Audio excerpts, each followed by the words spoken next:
Hello there everyone, thank you so much for watching the DayZ podcast. I want to thank all of our Patreon and YouTube supporters for all of their support. It is really much appreciated. I want to thank Malinar, Ken Brown, Tank Dazza, Shane Murphy, Big Dog, Florida AF and Eric Johnson for our Patreon supporters. Much appreciated and much love to you all. And I also want to give a special thank you to our YouTube members, Jake Zero Cool, OG Bricktop, T-Dog, Stud Muffin, Hannah Epps, Zenith777, You My Size, Andrew Boyd, Michael, Darkwing Tate, DayZ Hub, Marson P2, Matt Z, Raymond Normoyle, King Alabar, and Kenny Baker. You are all absolutely fantastic. You are absolute legends. Thank you so much for providing for the show and supporting us in all of our episodes. We really do appreciate it, and we can't wait to see you on the next show, the DayZ podcast.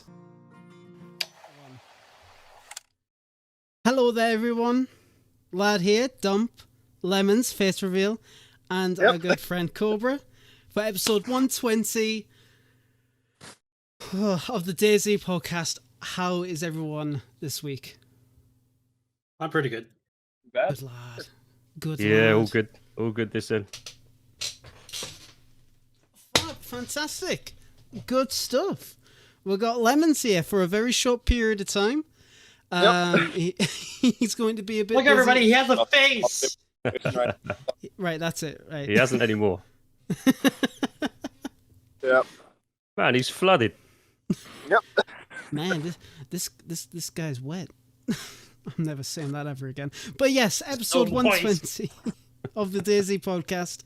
Glad to hear everyone's okay. I myself have been doing pretty good. It's been a busy week. It's been a very, very busy week. A lot of stuff's been going on, but obviously we can't go on with the topics. Got to talk about our boy here, Cobra. Cobra, how are you doing, buddy? You doing all right? Yeah, fine, thank you, guys. Just want to take this opportunity to apologise. I can't be live on webcam. Unfortunately, I broke it this week, as you know, and haven't gone out off my lazy arse to get a new one. So you'd have to do with a logo. No, it's all right. No, it's perfectly all right. I'm really happy that that you've come on the show. I've been really excited ever since we got it organised for you to come on. Lemons are being called cute in chat, by the way. Bless you. So Cobra has gave us a little bit of a bio about himself. So I'm just going to read that for all everybody in chat. Hey guys, hope you're all well. I started the channel partly out of frustration back in January 2022. The frustration part was to do with a lack of content on official servers. Having played the game from its conception, I fully understood how difficult it was to gain content on official due to none of us having any control, which to a degree is exactly what community servers give you. Hackers, cheaters have always been the official game's Achilles heel. So I decided to take that challenge on. 95% of my channel is dedicated to official servers gameplay, either by way of series. We've just finished series 4, which I can't wait to talk about the whole format. That's going to be really exciting. Or helpful guides and tutorials. The other 5% is all about adventures on modded community servers, which gives the channel some diversity. The channel currently sits at just over 6,000 subscribers and growing daily with a combination of videos, lives and shorts. The target is to grow to 10k subs by the year of 2022. So not only doing too bad, so we're not doing I can't even fucking read. Doing too badly. I've only been established since January. DayZ, even with all of its bugs, is still the best survival game out there, and officials are by the hardest, truest version of the game, where anything can happen at any moment. My socials are detailed below. They're all in the description of this live stream. Come pop over and see what's happening. You're more than welcome at any time. Really great bio, dude. Really great. So You like that? so obviously you're talking about how you were frustrated with the lack of content on official servers, and you know it's to me it's kind of fair. You know, official servers, it's kind of like bog standard. Everybody's used to it, so community servers would offer that more diversity. But since you've been, I wouldn't say purely official, how's that actually like went for you? Like, have you managed to kind of like enjoy the game a bit more?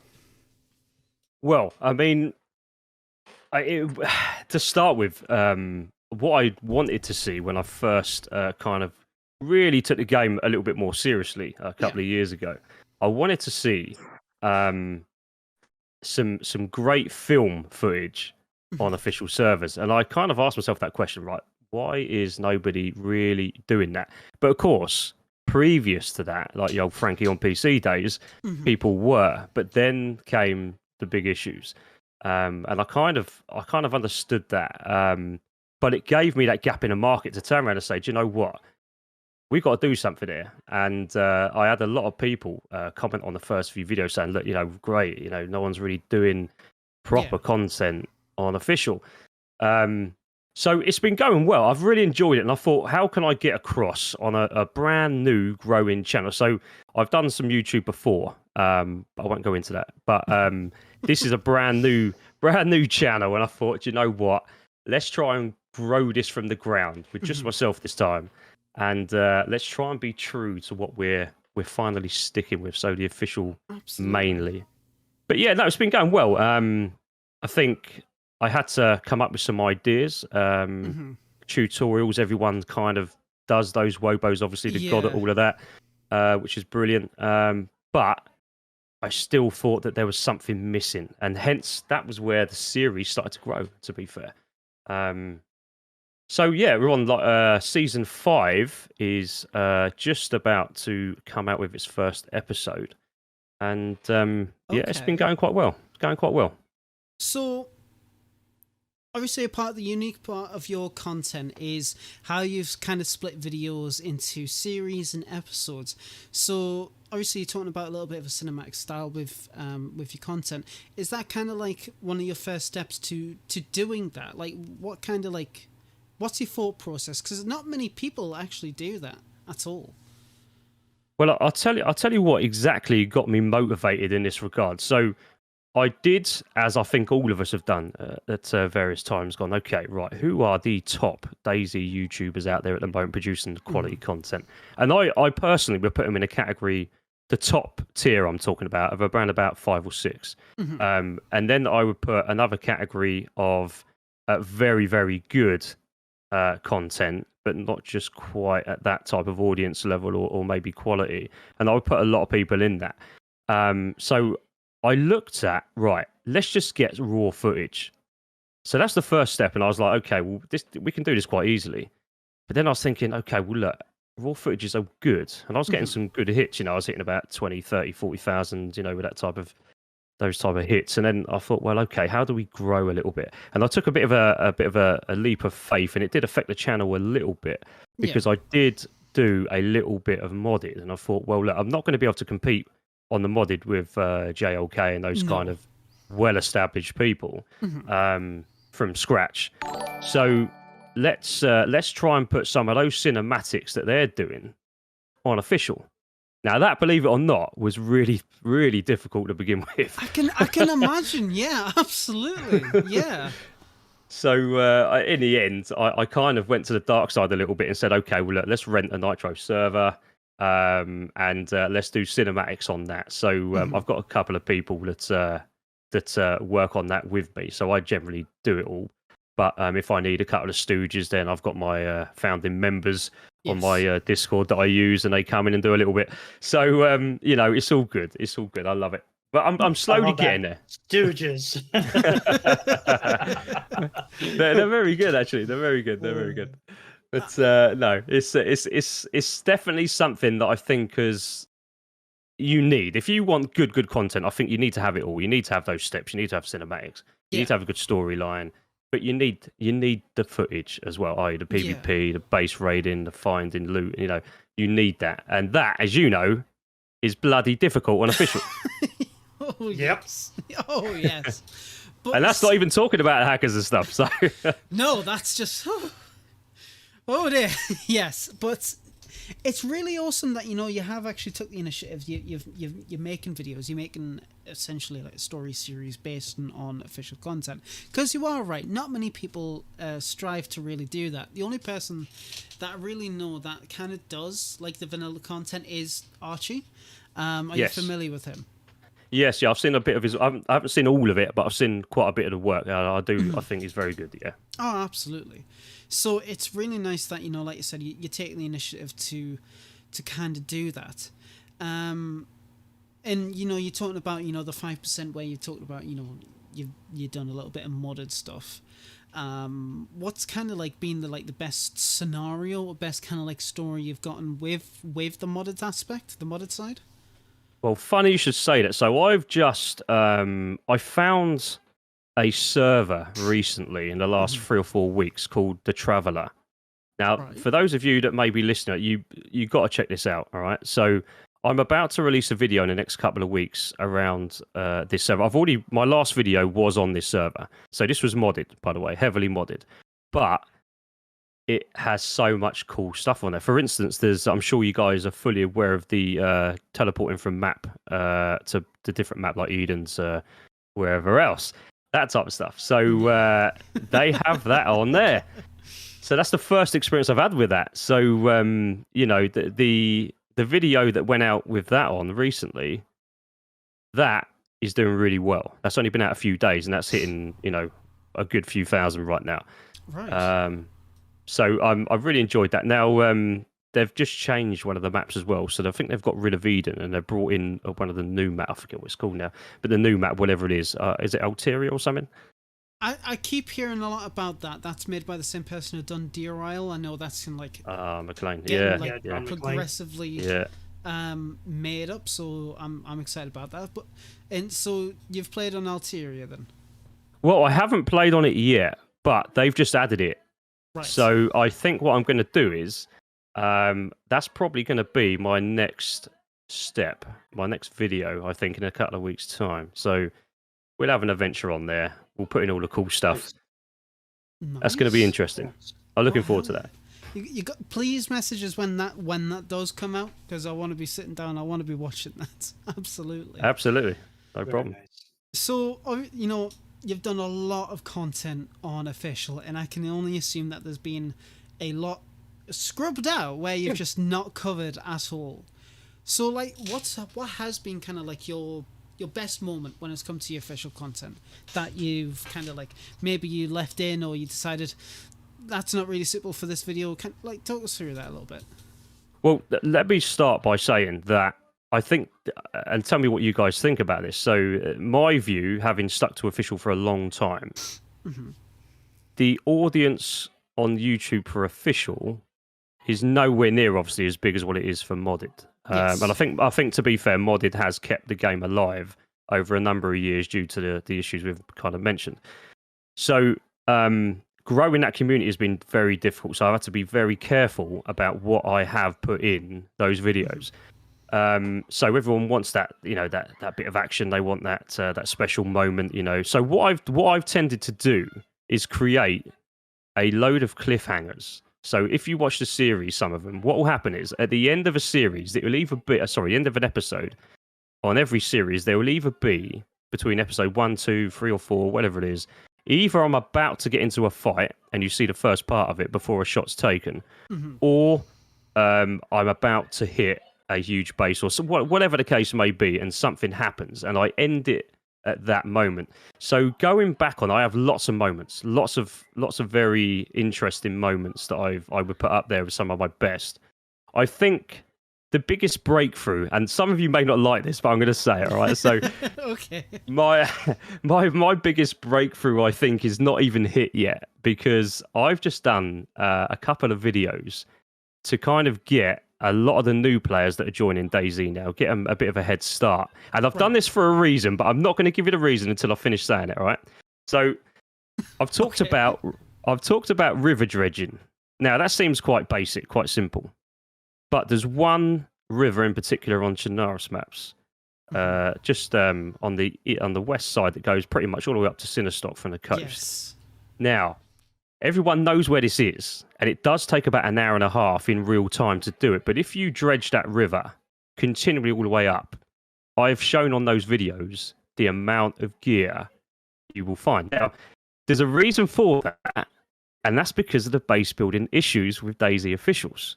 No base building plus, and all the rest of it. So people aren't base building as much as they used to, and haven't been for about 1.5 years, 2 years now. Yeah. One, because it was so easy to raid, but two, it got to a point where I think on the last couple of updates prior to the newest one, you could get grenades so easily, and it only took 5 to blow a gate. Now it's about 10, and they're not as easy to come by. Plus, you've got claymores now and all the rest of it, and the M79. So, for me, the reason I've released that video is the hope that enough people watch it to go, we're not going to put our stash in the rivers anymore. Let's get back to base building. Let's get back to real DayZ. Let's get back to base building. That's why I've done it. So that is sneaky. That is so It is. sneaky. I like It that. is. I really like that because, like, if I do stashes on a modded server, because I don't typically play official. The last time I did, me and my group, we got absolutely done in by a cheater. So I was like, yeah, that was annoying. But I always do a stash in like a river or like a riverbed or like on a sea, on like part of the the beach or something like that. Because when the tide comes in, if you're quick enough, you can bury a stash under it. Yes. And it's very Yes. easily hidden. So I'm like, man. I'll do that. But the So fact many that memories. but the fact that you've done a video basically showcasing, if you make a stash here, it's mine. I'm going to find Oh it, my and gosh, it's fine. you should see the amount of new players I've had contact me in the last, I'd say 2-3 months. And I mean, never mind how many are subbed to the channel. I'm talking about constant emails, talking about, can you show me the exact? So I did on the video. I sent a load of coordinates.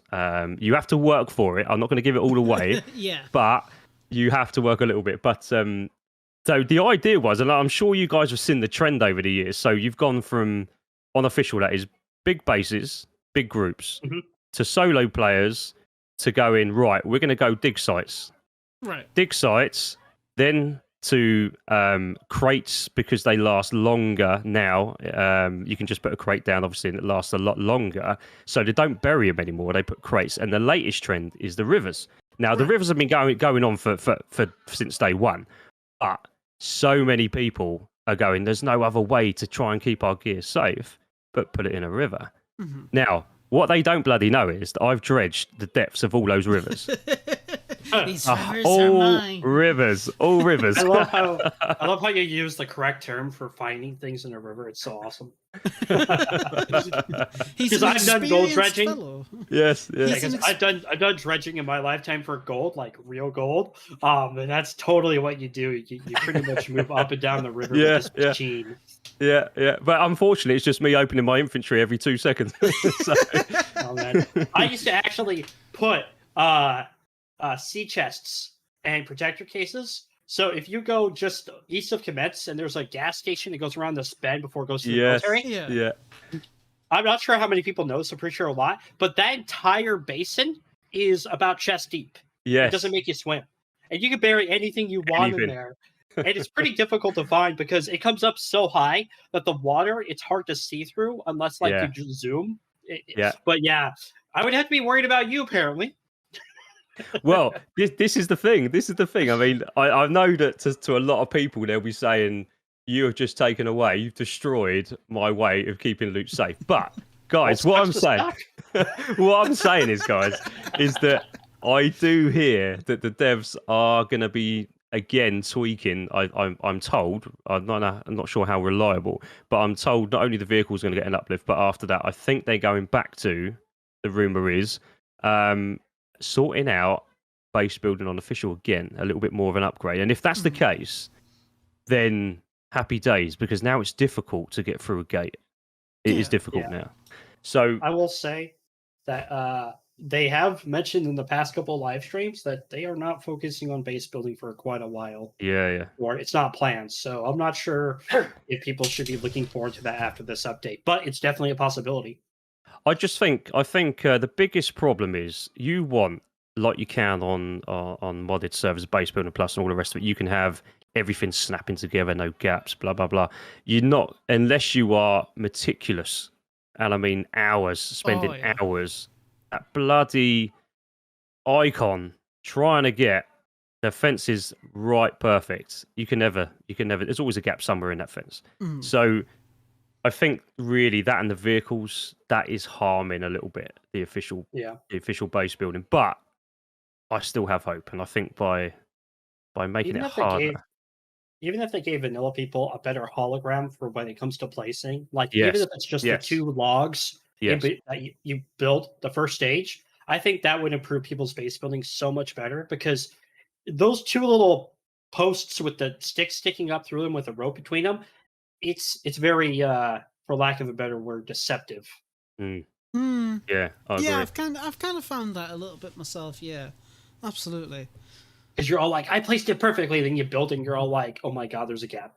The There's a only gap. way there is, but the only way I have found to get it perfect, and I have got it a couple of times, is watchtower to watchtower, right next to each other, and then a gate in the middle, and you put all of the kits down before you build anything. Don't put any logs in, just put the kits down. If you do it that way, you've got a chance of getting it near as perfect as you're going to get. But again, unless you know that, you're going to put one down, build it, put the other one down, spend hours going, why not that thin? Yeah. So, it is a pain, but there you go. That's life. So That's okay. So you trudge along rivers. You're essentially a fucking river monster, just like give me your loot. What's been kind of like the most? I would have said like craziest place where you may have accidentally like found loot, like that completely surprised you. Well, do you know what? Okay, so this is quite an easy one. All right. Northwest Airfield.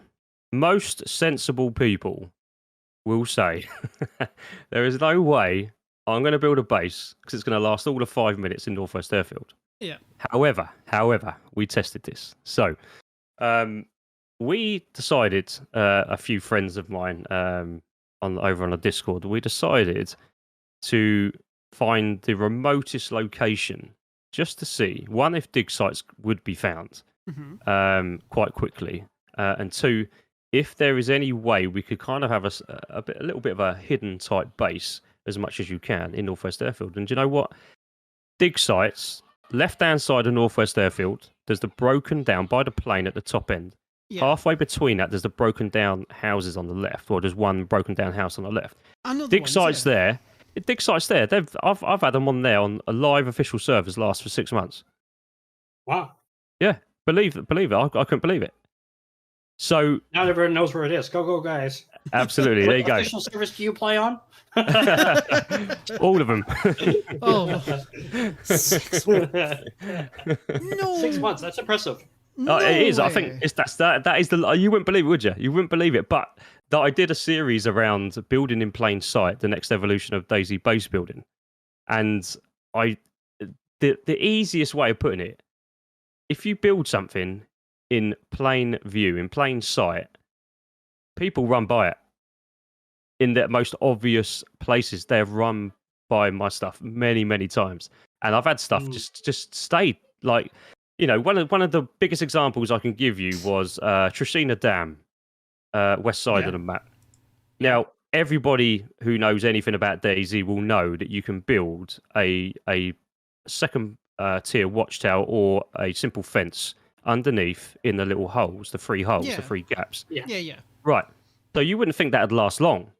But if you build with a camo net, just one simple wall, don't go anything extravagant or crazy, one simple wall, a couple of barrels inside it, and a couple of crates down in the river just hidden away.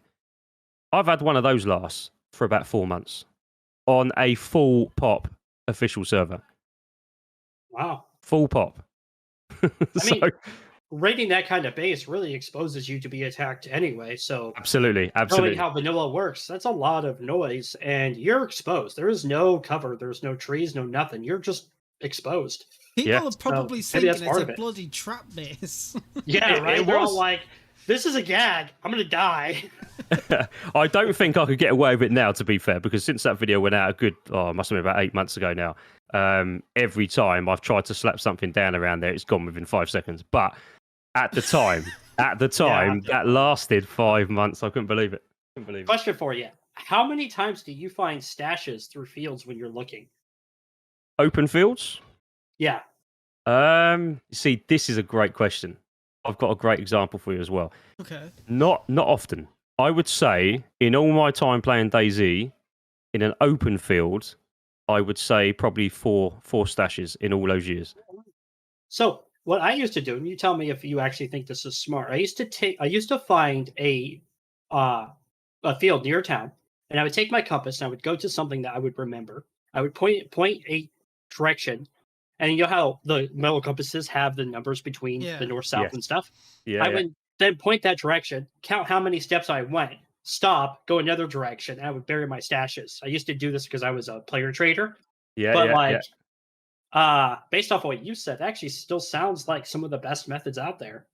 Well, I'll tell you this, right? I'm going to give away a really good spot here. Okay, so if you go top north of the map, Chinaris, we're talking here. Let's just stick to the map everybody knows, all right? So let's go Chinaris, top end of Tizzy, right at the edge of the map. If you follow that, Tizzy military or Tizzy town? Tizzy military. Okay. Go right past the airfield at the very top of Tizzy, and you'll see the lake there. I can't pronounce it. It's Gloob, Colo, whatever it is. That big horrible name. Go to the top of that lake and hit the edge, right? Once you hit the edge, take a right. So go east about 200 meters, and you will see a very small set of little bushes. That's all they are. Now, the funny thing about DayZ, on console, things don't always render in. Yeah. On PC, they do render, but they are so small that no one really sees them. Everyone runs by them. I've had dig sites there for ages. In fact, for years, I've had dig sites there. No one's found them. Nice. Have you ever seen people bury or use the old radio tower the old radio station near Tizzy that doesn't spawn anything, the big radar dish thing? Oh, yes, I call it. Yeah. Yeah, I agree. I mean, I've see on modded server, a lot of modded servers make use of that area. Official, it's just a pointless area. Yeah, it's just in my view. POI, yeah. Yeah, but people bury stuff there or try to bury stuff there. Do you find stuff there often? I've got to be honest. I've never found anything there. So that might be because I haven't tried looking. I do pass it, but when I do, I might credit for that idea if you make a video about it. I'm just joking. But there is a place nearby there. There is a really good place nearby there for loads of shelters to be put up. But no, it's worth having a look at that. Yeah, I'm just amazed at like all these simple places that you've put stashes and little bases in, and it's like, yeah, it's so cool. But I'm honestly more amazed on the concept of you making videos or talking about this, because I mean, if you told me I'm going to go make a video about where to find stashes, I would be like, that sounds boring. Yes. But like, it's exciting talking about it because you have all these cool places and you have all these cool methods, which I actually didn't think about some of these. Dredging fucking rivers. How fun does that sound? That there, right? I've got to say, right? That there came to me in a moment of madness. I'll tell you how that idea was conceived, right? Okay. I'll tell you exactly what happened. Right? This was a bottle of Scotch in. It would have been. That would have been a much better story, but it wasn't quite. It didn't quite go down like that. I'll tell you where I was. I was on an official server by Corona Castle. Right, yeah. And on the west coast there, and obviously the railway line that runs down all the way down to Tresina Dam. Now, I was doing a run on the cliffs from Corona Castle down to the industrial estate that's just up from just past the hunters' huts up from Tresina Dam. There's that big industrial estate by Moschino, basically. And I got into a big fight down there once. There was a group of players, about 4 or 5, just looting the tents. And I shot a couple, but to get away, I crossed the railway line and crossed the river. And as I was ducking down behind a tree, I accidentally opened my inventory, and there was a shitload of crates full of stuff. So I was like, "What's going on here?" So and I kind of pondered on this for a couple of weeks, and I was like, I've got to try the rest of this river. And I did. And I tell you what, I found so much stuff, man. So much top tier stuff. where everyone had done the hard work and dumped it. So we created a video. There you go. I don't know if that's awesome. a stroke of genius Yeah. or if everybody is just. I don't even know how to like process that, because it's like it's that route, that river, like where it is, where it kind of leads to, and what other locations around it. To me, is a common area to traverse through. Like if I spawn in the west side of Cherno, I go west and I go up that river. I go past the dam. I go Mishkino, all those places to get to the what's it bloody called? The skylift. You know, the skylift area. Oh, right? yes. Yeah, just the ski resort. Thank you, ski resort. I couldn't even bloody think of it. And that's my route if I spawn west of Cherno. So I've done that route so many times, and I'm just thinking, how much loot have I missed? Every day, every server. Do you know what? I tested this out, right? So I've got a video called "How I Made Two Simple Fishermen the Richest Duo in DayZ." Right? I did it about 4 months ago, and one of my guys, Grimkey, one of my founding members on the Discord, there, he came along with me, and we filmed it. And this was on a live high pop server. Admittedly, this was in the daytime for the UK viewers. This is I'm UK based, so this is daytime, probably about 1 o'clock in the afternoon, right? Okay. And I shit you not, we got kit. The rules we set ourselves were: all you can have is matches, a knife, and a little bit of food and drink. That's it. You're not allowed to pick anything else up. The only thing you can take is what you find in the rivers. Now, we started off half hour in, nothing, but within, I'd say, 45 minutes, we had more gear than I've ever had out of hitting a base. I'm telling you, that's crazy stuff. Do you think it's just because, like, it's that, I wouldn't say cluttered, but it's that sporadic, like the area is just like, it's that forested. Do you think, I'll just put a stash here, nobody will ever find it, the chances of it are like 1,000,001, and then this fucking arsehole just like, haha, well, thanks. Exactly that. I think because obviously there are a lot of deep parts of those rivers. Yeah. On all of the maps, Livonia's another one. You know, there's some deep parts there. Who in their right mind, who buys DayZ to play for PvP or for whatever reason, is going to spend an hour and a half clicking through their infantry running up a river? Who's going to do that? I wouldn't. Exactly. So we did it. And that's what we found. Amazing. My gosh. What was the? I know you've done that video there, but what was the most craziest haul that you ever found in one time? What was like that one piece of kit that you never think you'd actually find in one of these stashes? Well, I'll tell you. That's a very good question. Let me take you back to my beginnings on DayZ. So we're going to switch back to console days, right? This is. Oh my god, guys! It's story time. A few years ago now, a long time ago now. There was a guy. You know when Livonia first come out, the map of Livonia first come out, right?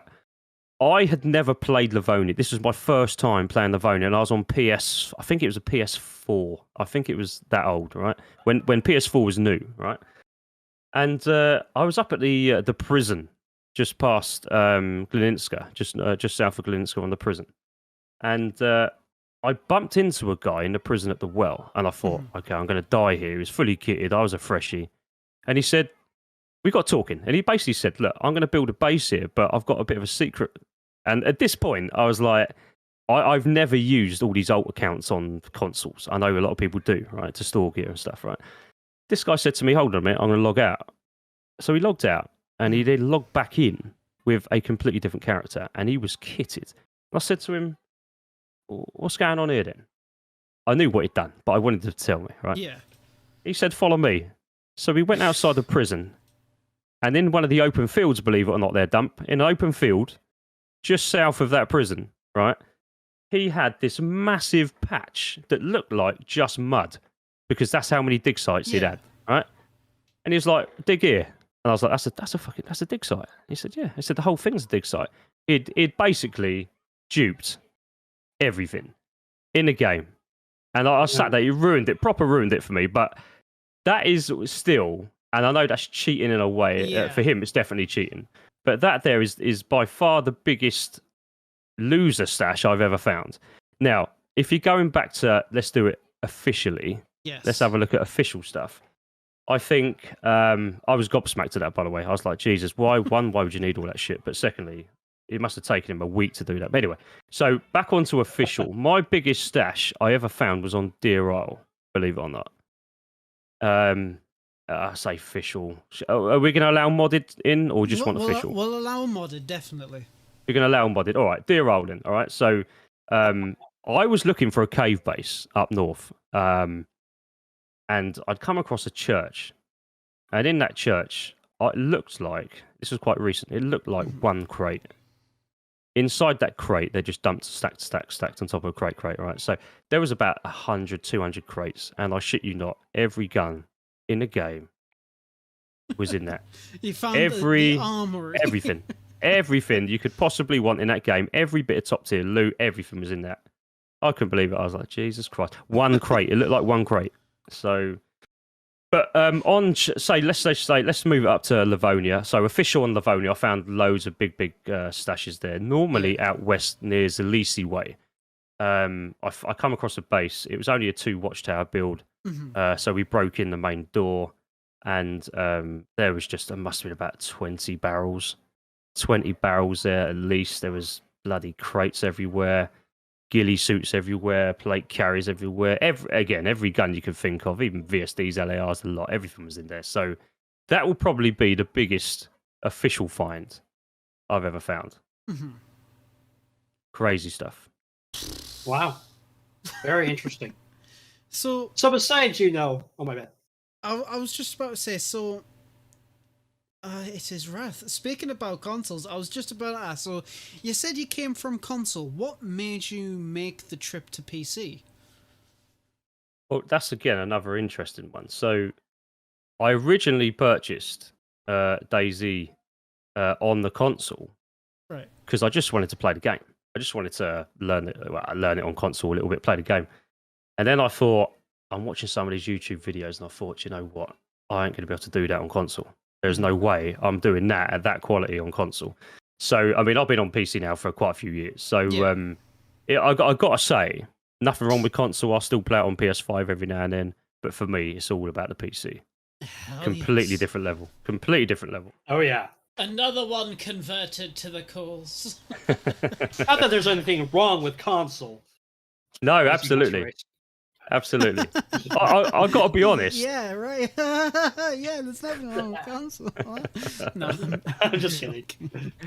I got to be honest though, that the one thing that does put me off taking console as a creator seriously is I don't like this alt stuff. I don't like any cheats. I don't like anything like that. So for me, when I see that, I'm like, right, you know, look, what are you going to do on PC? You're going to open up 20 Steam accounts and buy the game 20 times or whatever it is you've got to do. Why would you do that? You know, why would you do it? It's just silly. More money for the dev team. I mean, you know. Yeah. No, but yeah. But that's it. It's like, you know, when DayZ first came out, I tried it on the original Xbox One at my friend's house. He used to play the mod all the time. The stories he used to tell me, it was just, oh my god, he was an arsehole to people. Absolute dick. So he was kind of excited to get back into the game, and obviously he didn't have a PC anymore, so he's like, oh, I'll buy it on console. And yes, you're right, King Elabar. Just as context, Cobra, in case you're not keeping up with chat, King Elabar has just said, for fuck's sake, you guys are the worst. I play PC, Xbox, and PS5. You guys shame folk like school kids. Yes! Hey! It's probably right. But I'm sorry. I'm not. No, but... so I played it, and I was like, oh my god, this is so bad. I couldn't play it. It was just crazy. So I have a lot of respect for people who play on the console, considering like all the stuff that you guys have had to put up with. Yeah, and obviously absolutely. on the Xbox Series X and the PlayStation 5, it's so much better, which is great. But obviously, it still can't beat PC. But I'm happy that the console guys that they're able to still play the game. Don't bully me, please, chat. Please don't bully me. I'm a sensitive soul.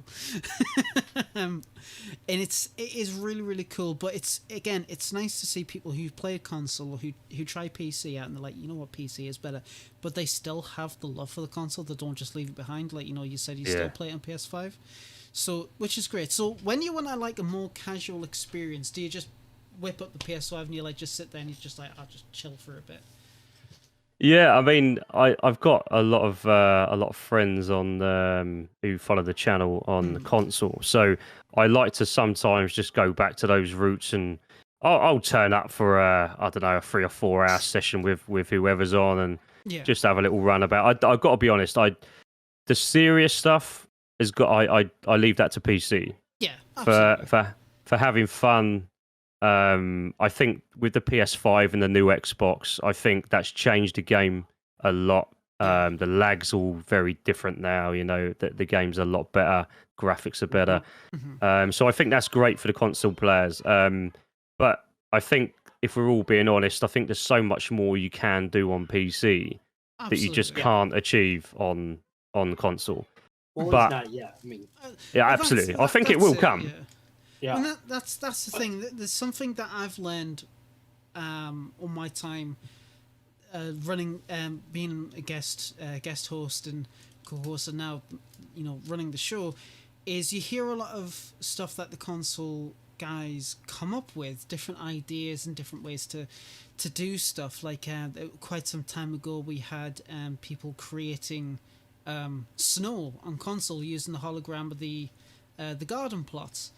Which was crazy. It was like, what the fuck? And then you had people, I think Don Sibley was, he showcased wildfires on console as well. And then you got Scale Speeder, who's done some amazing videos. Do you watch Scale Speeder at all? I've seen a video. It's hard to keep up with all the YouTubers, but I do always search for a lot of DayZ content to see what's about, if you know what I mean. And I've come across one or two of the videos. Yeah. Well, that's really cool. And that's the thing, and it's like the guys come up with so many innovative ways to get what they want. And I can't wait for more updates to come out for the game so it's more unlocked for themselves. So they can do more. It's never going to be 1-on-1 in PC when it comes to like what they can do. Absolutely not. But the more, and this is kind of like being proven, the more modding the modding on PC affects development, the more the console guys get. Yes. Which I'm really happy for. I think that's really great. At one point, you would never have thought that vanilla would have had something equivalent to a build anywhere mod, right? You never would have thought about it. Yeah. And definitely. I can only assume on console that's very useful. I bet. To say the least. That's really cool. But so that's really cool that you do all this official content and stuff like that, because you say you came from console and then you come to PC, and I actually can see how that actually has really benefited your channel, because massive. official content doesn't change between console and PC. I mean, there's a little bit more you can do easier, but the content's the same. So it's really cool that you're able to not necessarily tap into that, but allow people to see what officials like, and then be all like, oh, I own a console, I can do that too. Kind of situation. I think I've been asked this question around, are you a better player on console or PC? And this is really interesting question, because I grew up, like I'm sure many of us in your audience would have done, with consoles, so using those kind of handheld keypads were second to none. You could do it without even looking. You knew what to do. What I've learned is that it took me a while. It took me a good while to switch over properly from console to PC to understand all of the the new keys and everything else. But once I did, my aim was quicker, my PvP was better. Believe it or not, I actually thought it'd be the opposite. I thought it'd be a lot quicker and better, especially PvP on console. But it turns out that actually once you've converted so to speak, and you've had a bit of time on the PC, I'm actually better now on the PC than I ever was on console. It's strange. That's strange. Now, you can answer this question being an old console player.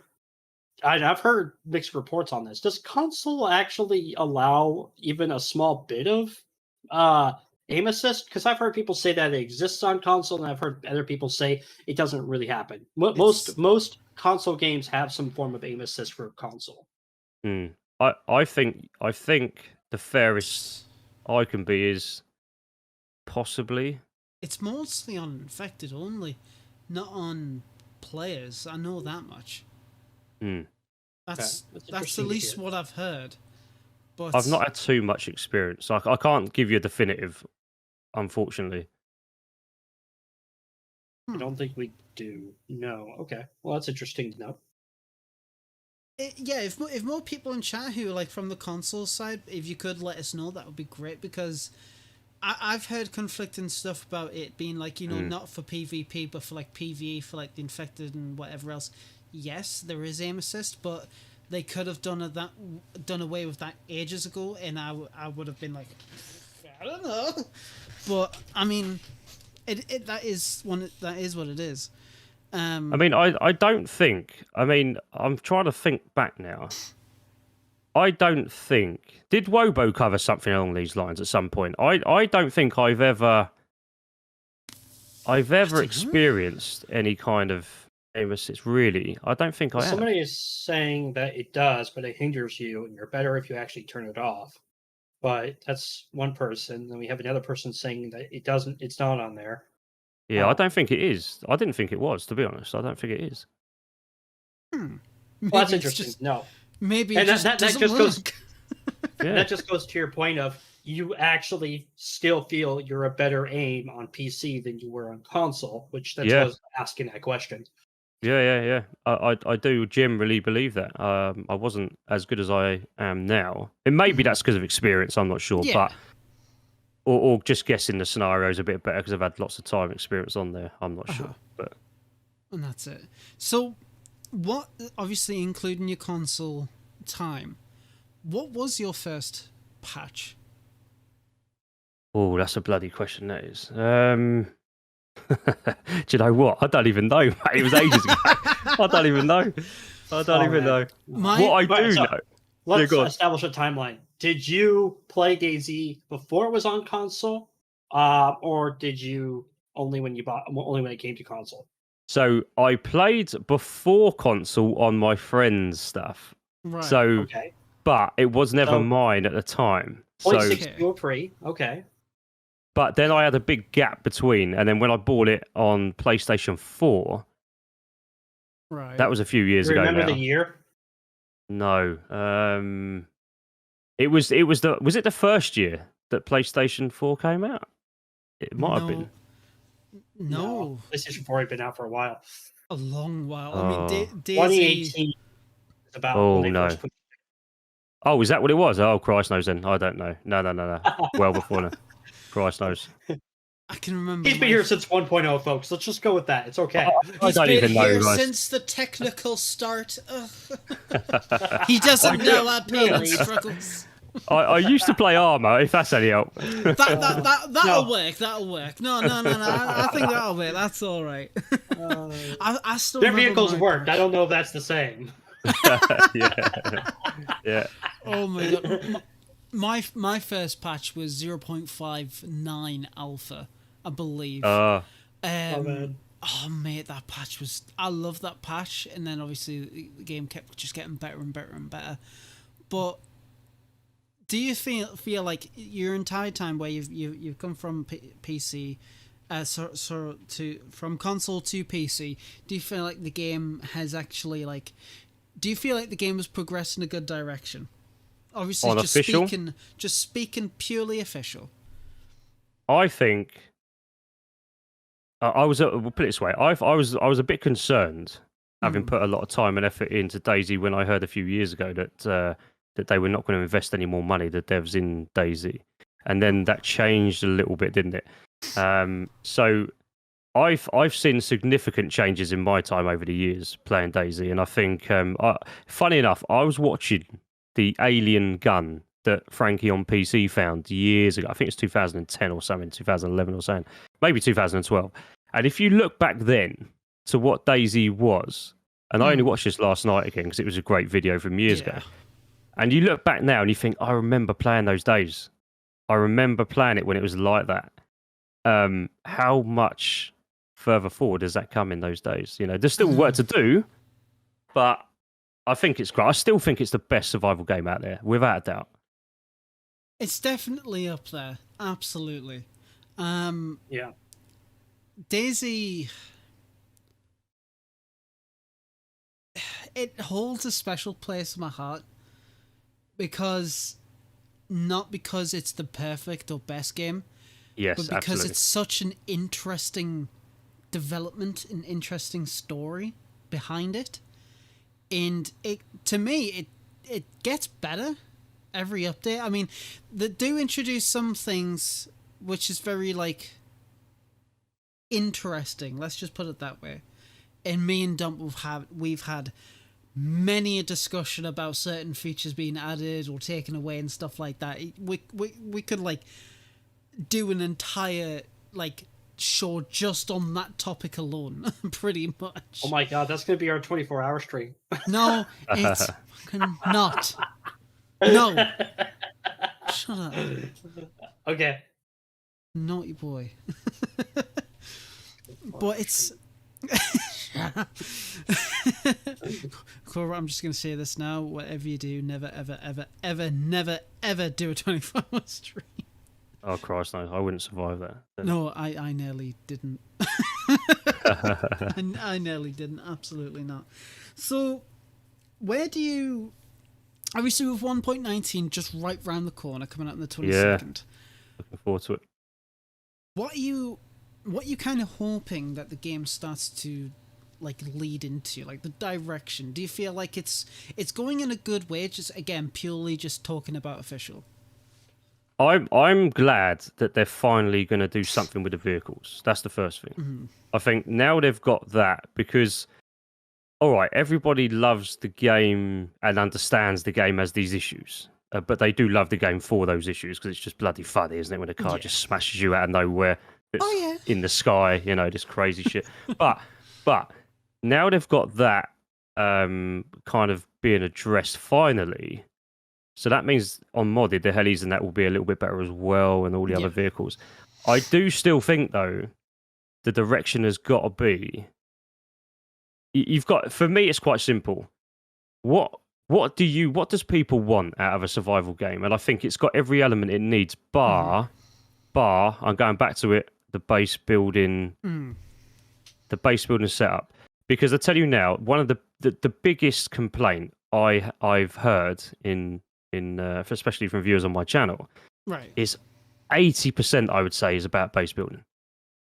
Why is it, if you go to official servers, why is it nobody really base builds anymore? Why is that?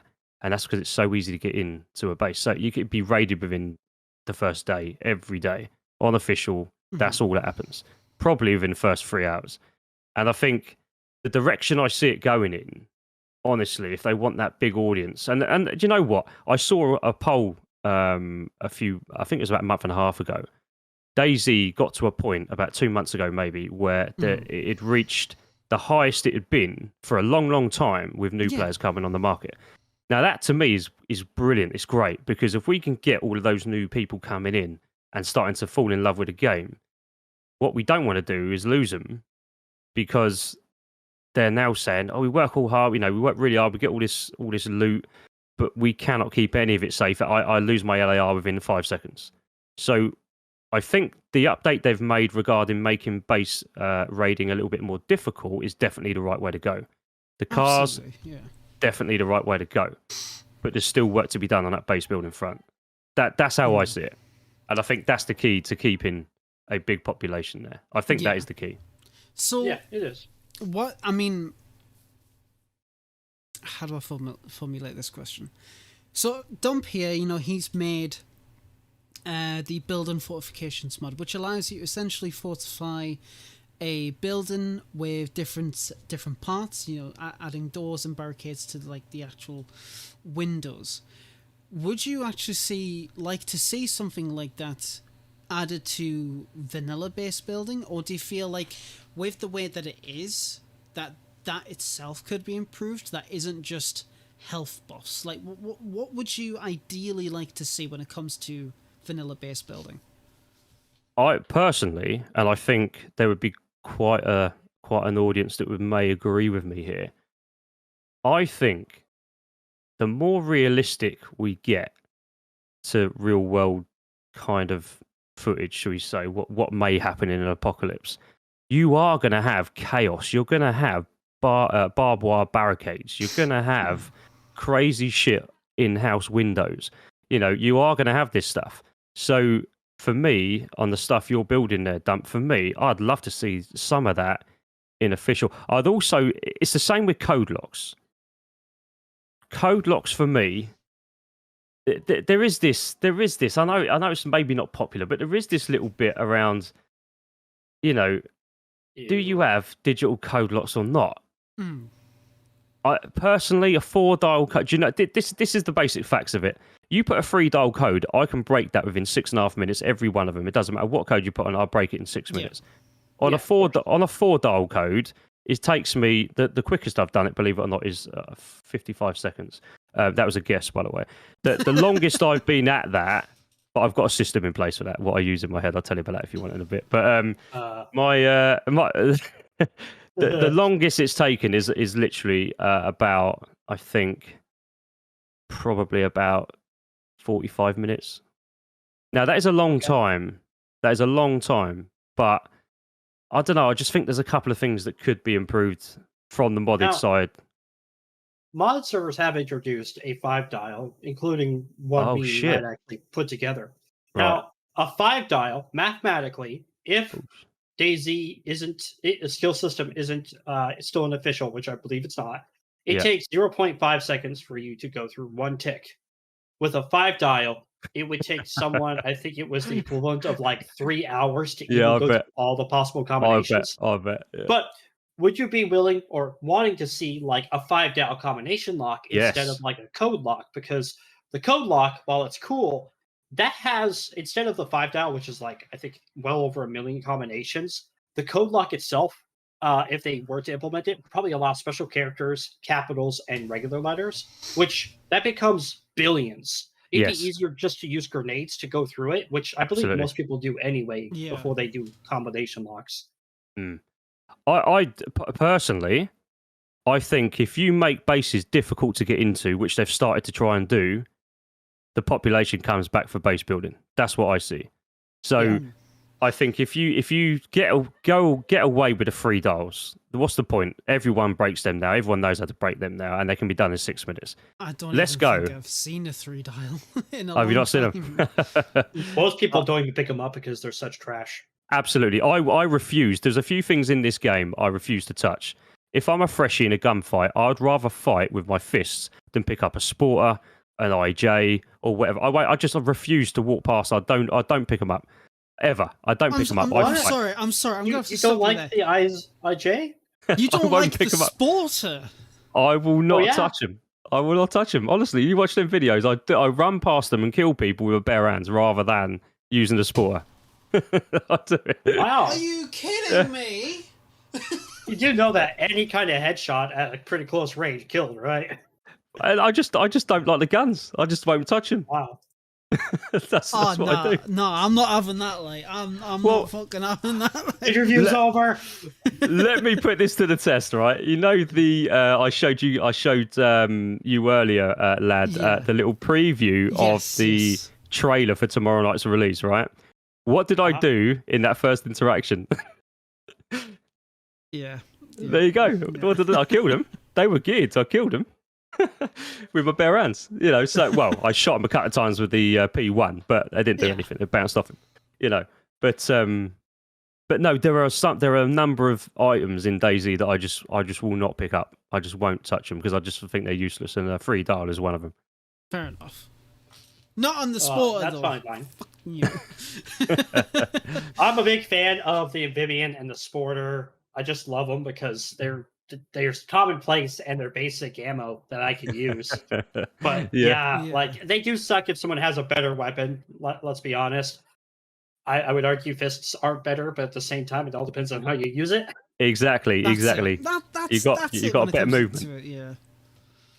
Oh, Absolutely. I've Yeah. shot someone about 8 times with a sporter before, and they didn't have a vest on, and they still didn't even go down. So I was like, I'm just not going to use it. See, Admittedly, that's- they weren't headshots, but well, there you go. That's your problem. absolutely, absolutely. Fish in the toe. We all know somebody who loses a toe instantly falls down. I'm just kidding. But going back to the whole base building thing, Yes. and Lad was absolutely. talking about my mod, but I wanted to touch on that. Would you be happier with new things to build in base building, or would you rather have a way for servers to control how hard it is to raid a fence or a watchtower itself? Honestly, I think both would be an advantage. I think if you just go with making it harder to raid a base, then all you do is change your tactics. You're looking for an M79, or you're looking for with explosive rounds, or you're looking for grenades, pretty much. Okay. Now, the difference on the grenades is since the last update, they're not as easy to come by as they were. There was abundance before the last update. So they've fixed that, and that's difficult. Well, it's not difficult. It's a little bit more difficult, especially if you've got a group of players working on, looting, that type of stuff. Mhm. But I think adding a few extra little bits would spice things up as well. I think that would be cool to see. Whether or not they would actually introduce it to official, I don't know, but I would definitely be up for that. With both of those in mind, of wanting those, if you could have something added to the already vanilla concept, what would you add? I think if you, I'm going to try and keep it out of the massively modded sphere, right? If you can add the barbed wire thing, have they resolved that issue with the barbed wire now? I don't know if they have one. Issue? Remind So me. there was an issue a few months back now where every time you ran near barbed wire, it would cut you regardless. If you was inside your base and it was on the outside, obviously it's the only way you can put it up, it would cut you if you got near it anyway. I believe that was resolved like about 4 patches ago. Yeah. Yeah, it came back again. I think there was an issue recently. I think it was about, I don't know. It was definitely in the last patch. There was something going on there. Maybe it was, I don't know what it was, but there was something along those lines with a barbed wire. I'm kind of thinking if you add in a barricade of some description, some form of additional crafting to defend your base. So not withstanding a fence you'd have to go through. If you put a barricade outside a fence and it took 10 grenades to get through the barricade, I think that makes it not only, it achieves the aim, but you're going to be there raiding. I mean, raiding would be difficult. It'd be very difficult. It would be. So- yeah. Yeah, definitely. Now, one of the things that made me really sad, and they did this a long time ago, is they removed shock damage from barbed wire. I think they honestly should bring it back because people were dying of getting unconned in the barbed wire, and it just Yeah. pretty much cut them to death, which I thought was hilarious for people who were trying to raid and being stupid. But I always thought that should be a thing. I always thought that bleeding out and shock damage should be part of barbed wire. I agree. I completely agree. I mean, I'll tell you, I was naughty. I was very naughty with that. I would wait. So I would wait until people were trying to put grenades down by the barbed wire, and I'd shoot them in the back if I was in a tree and they'd fall into the barbed wire. So I used to love doing that. I thought it was great. Yeah. Here's a question though, too. Would you like to see them, if they were to, let's say, buff the health and the damage resistance on things and give you guys some of the defense barricades, would you be okay with them bringing back bullet penetration, like bullets be able to go through the walls again? As we know that that's not possible anymore, and you can stand behind a wall while a grenade goes off or bullets are being shot at it. Would you be okay with the bullets going through them again? Or are you happy with that change of your walls impenetrable until it breaks? Well, you see, I go back to what's realistic. I think a 308 is going to go through a little bit of wood, a plank, possibly. Oh, easily. Yeah. It So- might like splinter off and like really like divert its path, but it would still do Yes. it. Yeah. So why not in a game like this? Why not? And I think again, going back to one of the guys, when I want information without being wanting to have to spend hours doing it myself, I'll just watch Wobo. So when he did his firing angles and everything else he does, I found that that was a while ago now, but I found that very interesting. So I've used that to my advantage. But again, if you can do it in real life, why wouldn't you want to do it in a game like this? That's my outlook. It makes sense. It does make sense overall. But I don't know what I think of it personally. I don't know. I think you should just be able to blow everything up. Fuck it, why not? Just blow everything up. Chaos. Be able to dig a hole into the fences. Chaos. You know what? That would be actually pretty sick. Not gonna lie. That would be pretty cool. You could with your shovel dig underneath your fences. I mean, yeah, I suppose. No, you just imagine like you see a shovel come under your fence. You're like, oh, that's odd, and then a grenade rolls under in that hole. You're like, oh. Kaboom!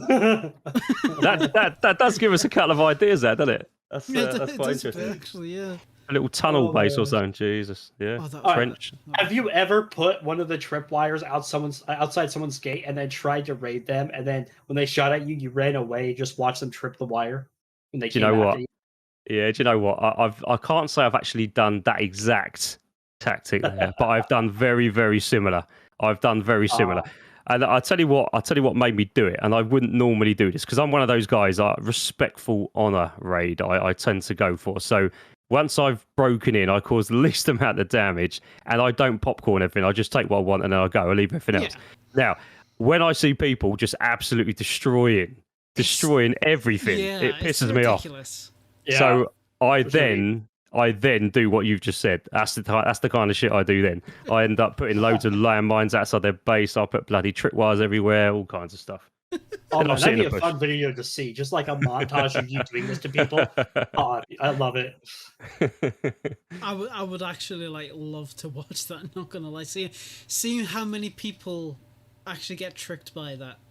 I wonder how many people it'd be a lot. I wonder how many people actually shit themselves and think, oh shit, I've went over a tripwire, that's it, I'm dead. And they'll try and run away and then nothing happens. I'll tell you what I did do that I really love with some of the latest updates, the last two in particular, right? So have you seen, I did a little short on this a little while ago. You put your tripwire down, you put the detonator on the tripwire, and then you put the claymore about 10 meters away from it.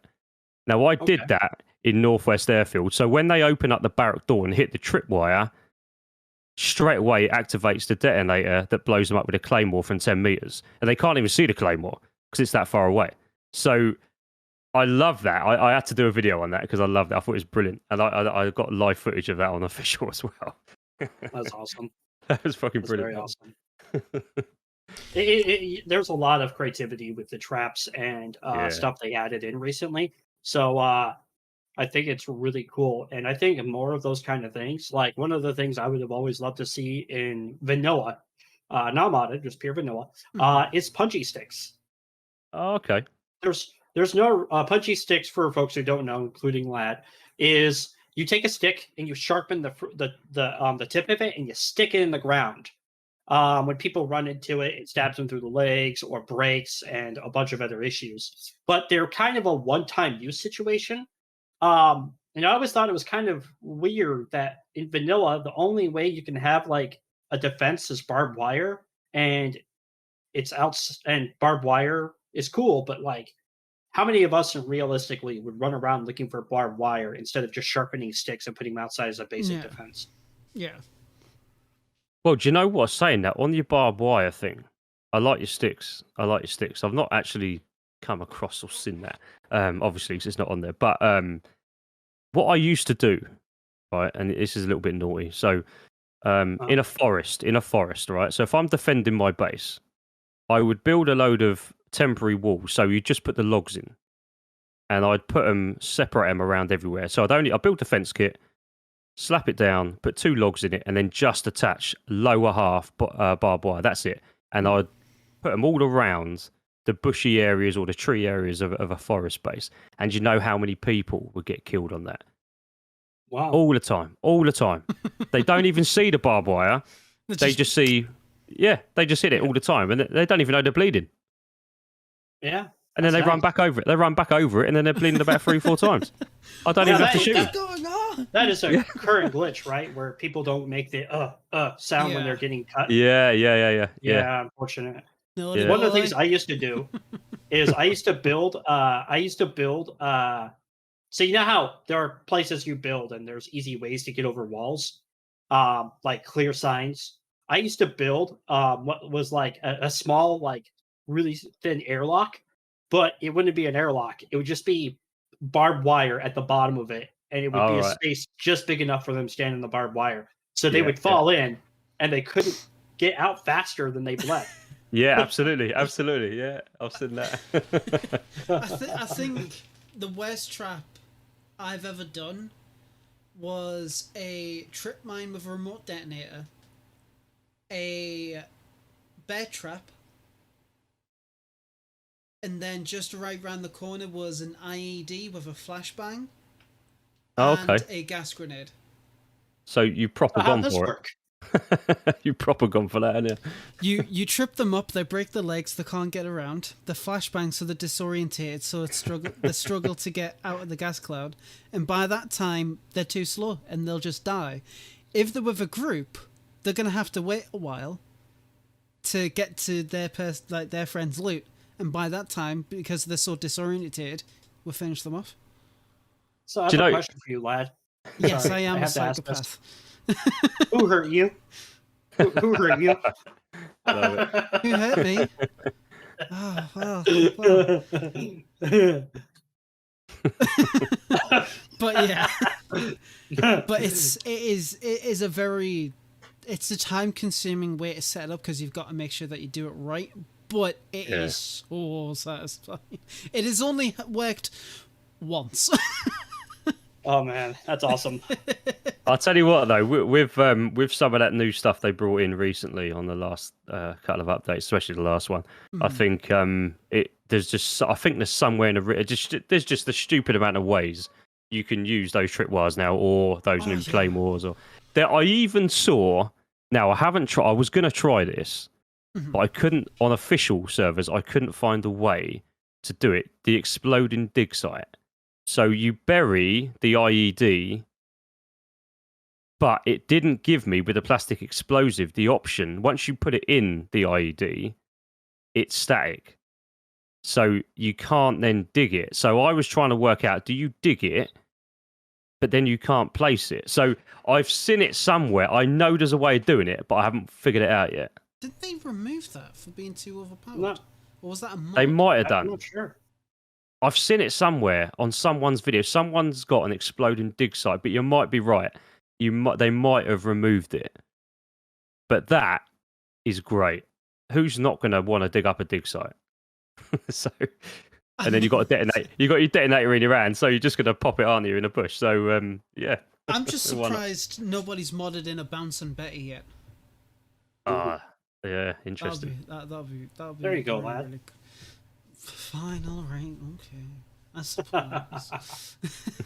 Or I think the one trap that isn't lethal that I always wanted to see added is a bullet trap, where if you walk through the tripwire, it detonates a bullet, and it's kind of like an alarm. So if you've got a base and like deep in the woods, and you got your alarms here, there, and everywhere. If somebody goes across that, you'll hear that obviously in your base, and then you can prep for an oncoming onslaught of like a big group or something like that. So like a flare, but a bullet. And now is the bullet going to hit them, or is the bullet just in the air? No. The bullet just detonates, so it just plays the sound. Okay. Like you said, it's more of an alarm. Mm-hmm. Yeah. No, Boydie, bless you, mate.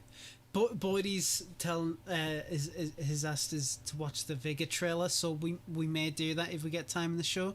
Vigor's not typically our thing, but they're coming out with a new update soon. That's pretty interesting. Well, watch it with all the vigor. Brilliant. Hey, So- Dump, I You laughed at had that. me for here for dad jokes, right? I laughed at that, Dump. You're all good, mate. You good. See, the guest likes it. Shut up. Yes.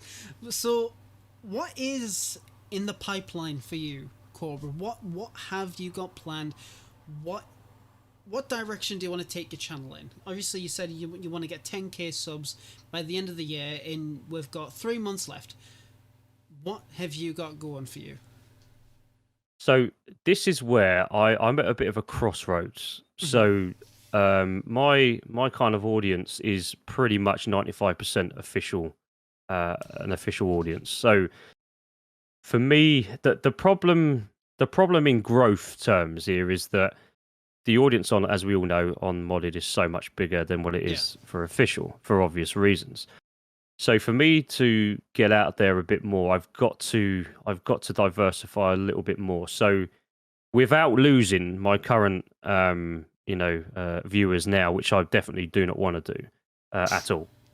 So I think the future of my channel lies in more of a 70-30. I think we're going to go down that route. 70% official, 30% modded, as well as the lives and the shorts and whatever else. I think that's the way to go, because if I can produce really good quality videos, and I'm getting better, I'm getting a lot better very quickly at the editing side. New bits and pieces, new great stuff that's coming out. Yeah. I'm learning to do stuff. So if I can get better at that for the modded stuff, I've had a great response in my last modded video that came out Saturday. So that's very helpful. But I can only do what I can do on official the more they develop it. So everyone has seen everything else otherwise. Hence why then I have to come up with river dredging and stuff that hasn't been done. I've got a good few ideas still, so I'm not out of ideas for that. But Yeah. I just think it's important that they continue to invest in that, because if they don't, then it ends up with the newer games like DayZ. What's the new one? DayZ Gone, or what's DayZ the new Gone. one coming out?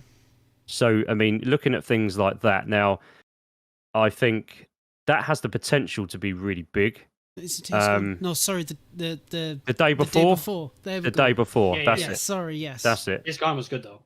Yeah. So I think there's a real kind of, I would say, opportunity. I would put it, for the channel to really grow. But I've got to bring my current audience along with that, and I'm also now getting heavy into Twitch as well. So Yeah. we're going to start. I have a suggestion if you would like to hear it. Oh, of course, yeah, absolutely. What if you were to, for lack of a better word, use your current audience that are on official, but what if you asked them what kind of modded content would they like to see first? Because if your official players are willing to watch the modded content you make, you already are triggering the algorithm for it to show it to other people who like to watch modded content, but maybe not necessarily part of your base. So by using your existing base, you can technically bring in the more people, which actually might make it so you don't have to worry about what you talked about of losing your older base with the official videos. Well, this is interesting.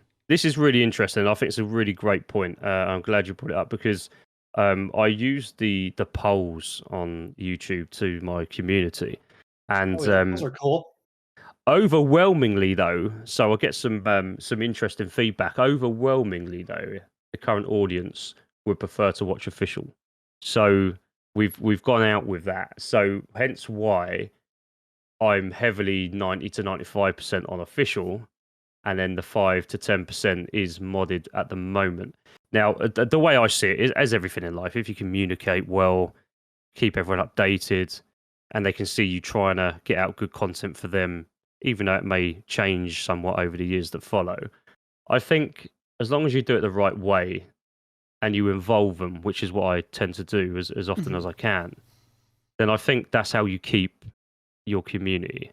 Yeah. And grow it. So that's what I always try to do that. It's just a case of, I'm not a full-time YouTuber. I'm not I've got a full-time job outside of that. That you just I'll just do when I've got a little bit of free time, because you can. Why not? Yeah. Absolutely. I mean, I tend to now I put a video out once a week, put it that way, and that's pushing my spare time away from my day job. That is pushing it. That's a lot of work to do. I spend a lot of hours doing that. But then I do have a couple of weeks where I need to have that break after 5 or 6 weeks running. So I have a couple of weeks break maybe, or a week break or whatever. But it's hard work, man. It's hard work. Keep pumping out content to improve the algorithm. Yeah, it is hard work. Yeah. If only my upload speeds were better. Absolutely. Yeah.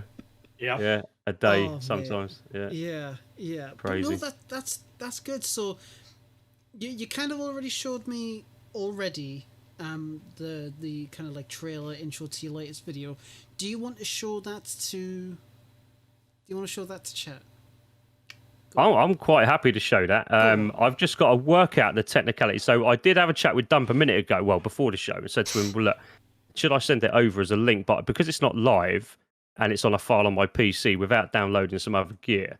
So what I'm going to do is, let me see if I can do this. I'm going to do it live from here. The quality might not be as good as it is. That's perfectly fine.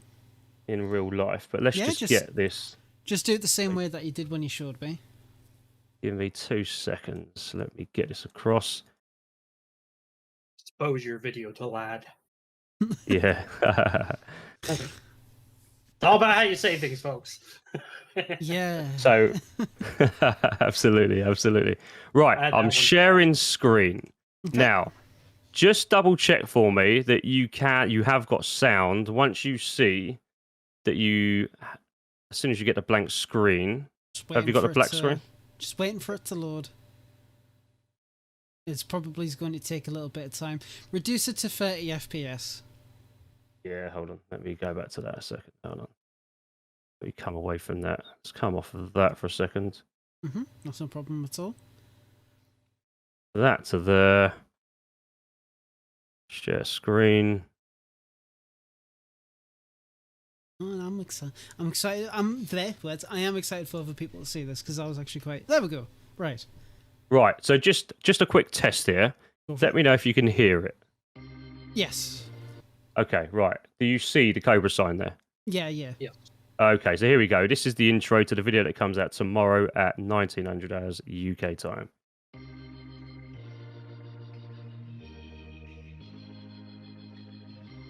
If the mouse was on official servers, it would probably look something like this. In this series, we're on a hardcore Namalsk server, where everything is against you, and you cannot trust anybody. You're on your own from the second you open your eyes. The question is, can you survive in these lands?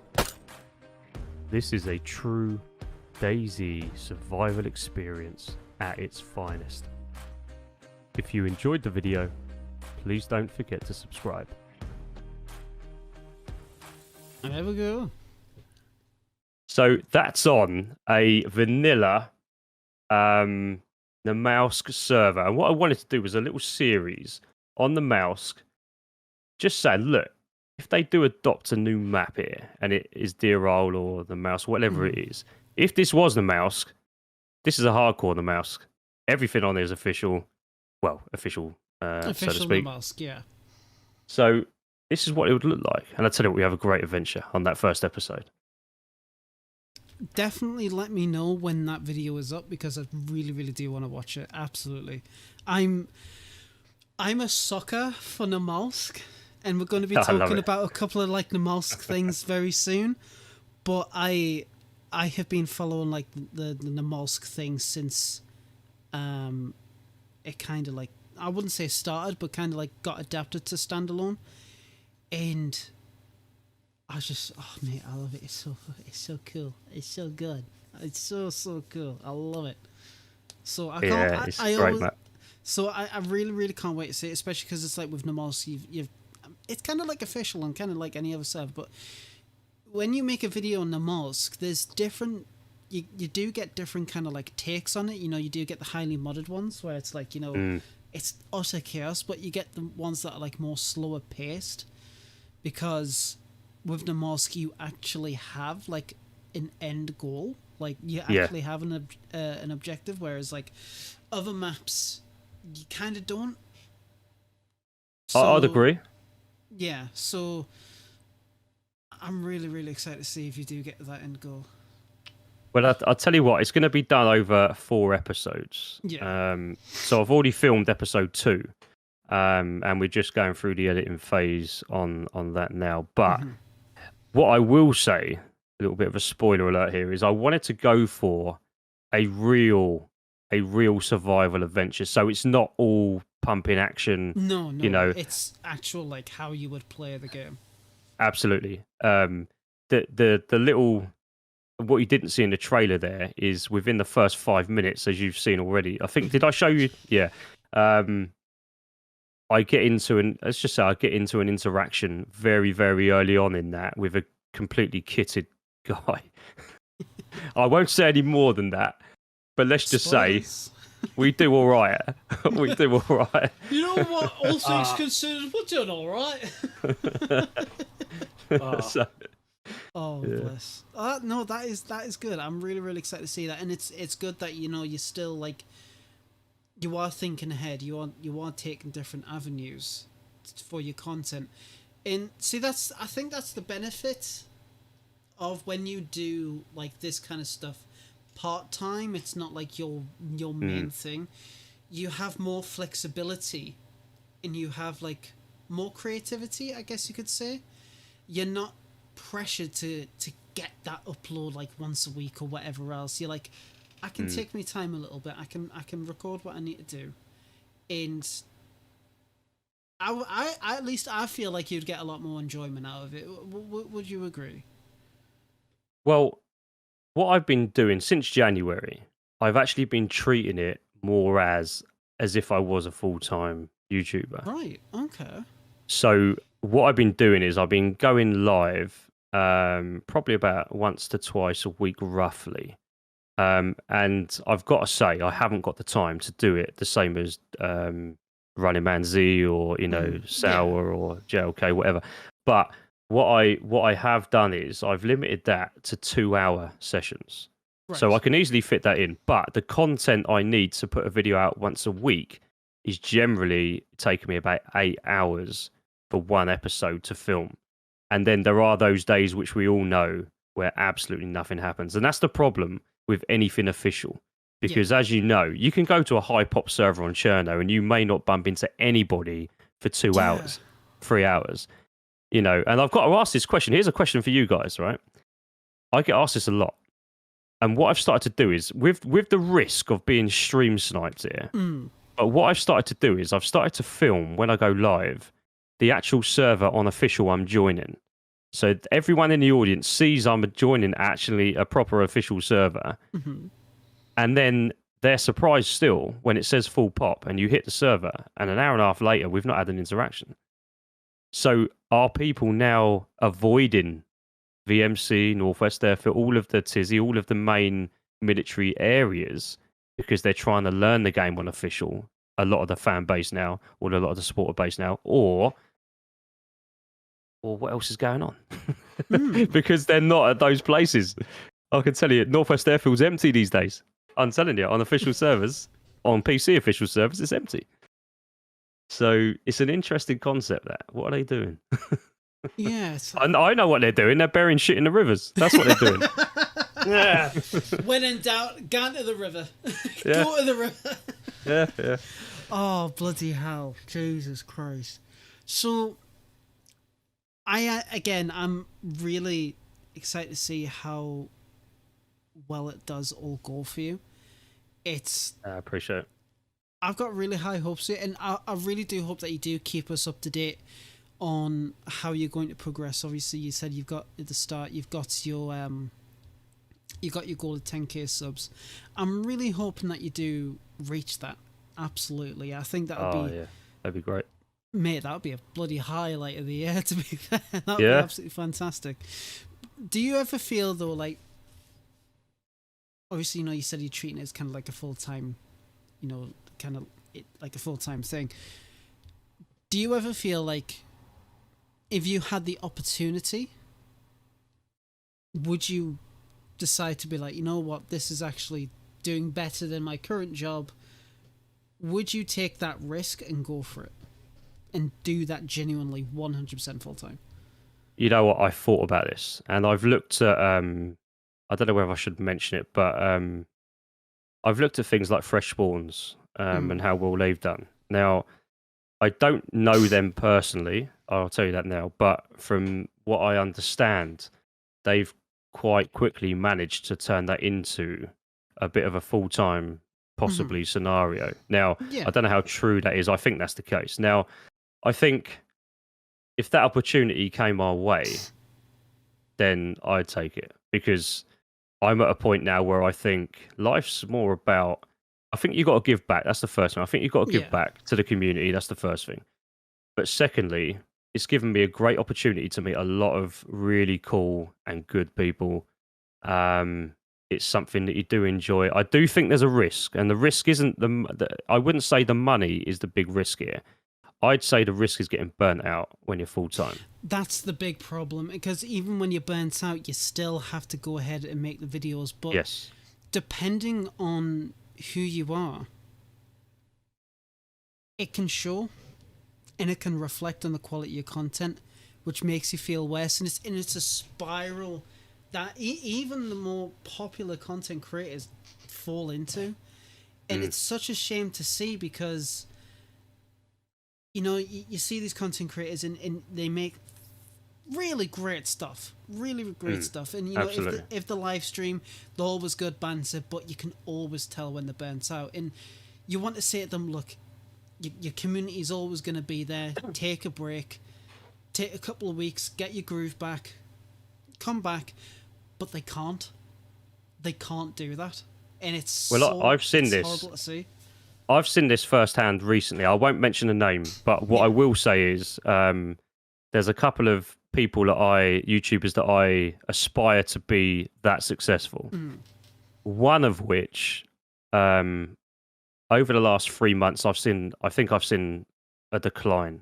I mean, in content, I mean, in lives, and I look at it and I think, I can see you need a break. You definitely need a break, whether it's a month, 5, 6 months, whatever it is, you need a break. And because they're on it full time, it's an income, it's everything else. They're literally at a point where, and I'll tell you how bad it got. I put up a video. This is true. I put up a video about 4 weeks ago. Actually 5 weeks ago. And what I did, this person actually did exactly the same, and I know they came onto my stream because I saw them. Yeah. They then went and done that because it was a fresh idea. Now I get that, but then when you look at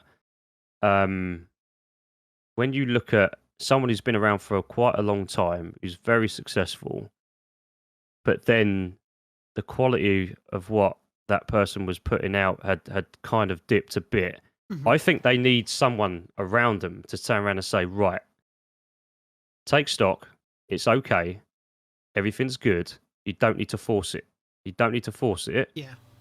And I also think that our community, our DayZ community, which hasn't...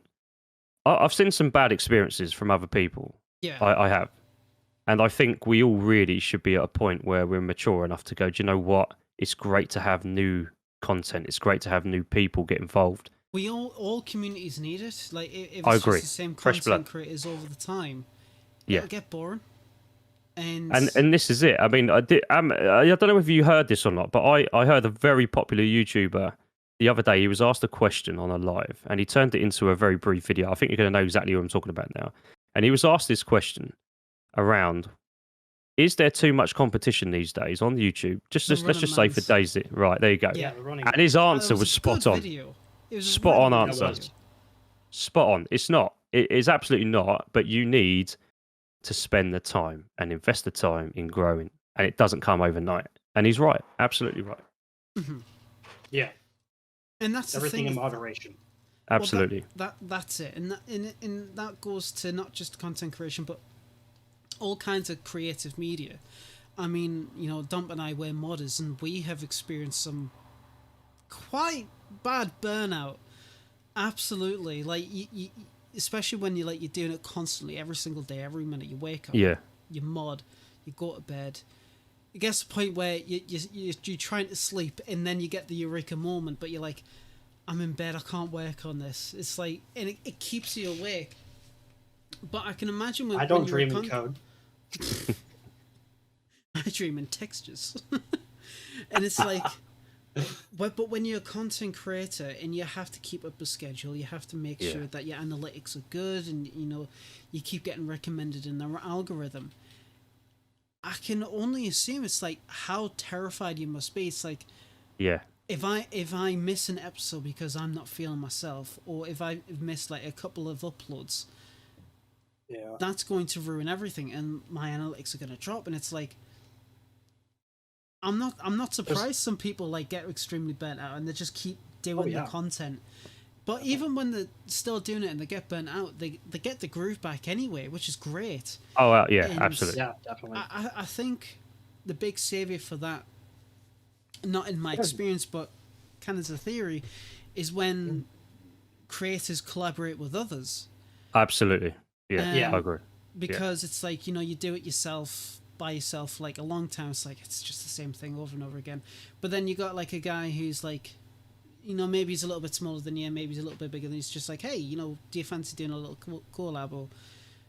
And then it works out, and it's just like, wow, this is actually really fun. And it brings the groove back, and it's really, really nice to see. And to me, it doesn't really matter whether your content is like real gameplay or scripted, like, Frankie used to be. I mean, Boydie referenced it in the chat, but Frankie, his old videos were scripted. And right.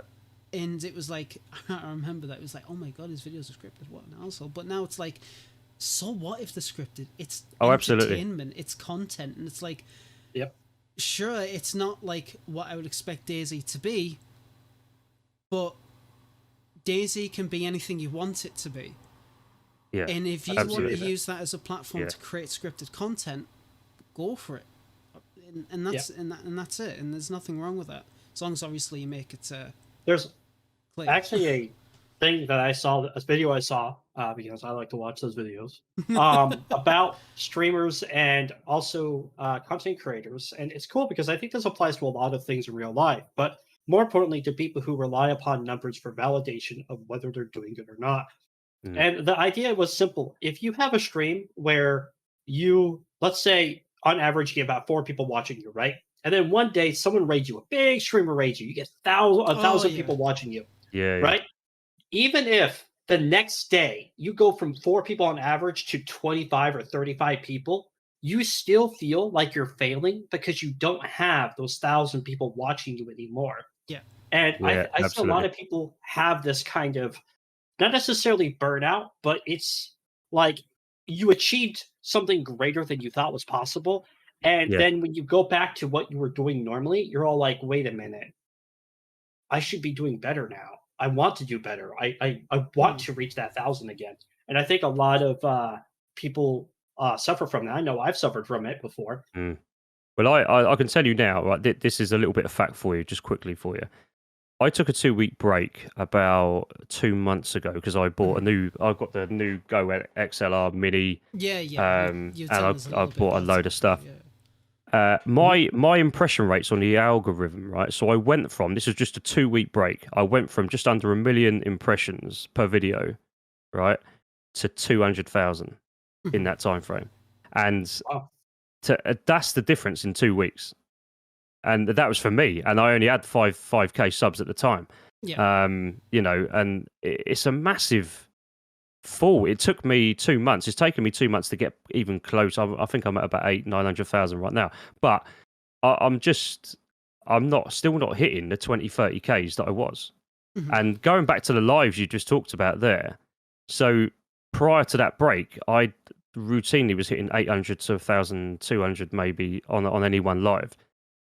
I've dropped in that regard after those two. Now, I'm not saying this is because it's not getting pushed out, because I'll put it out to all the subs anyway.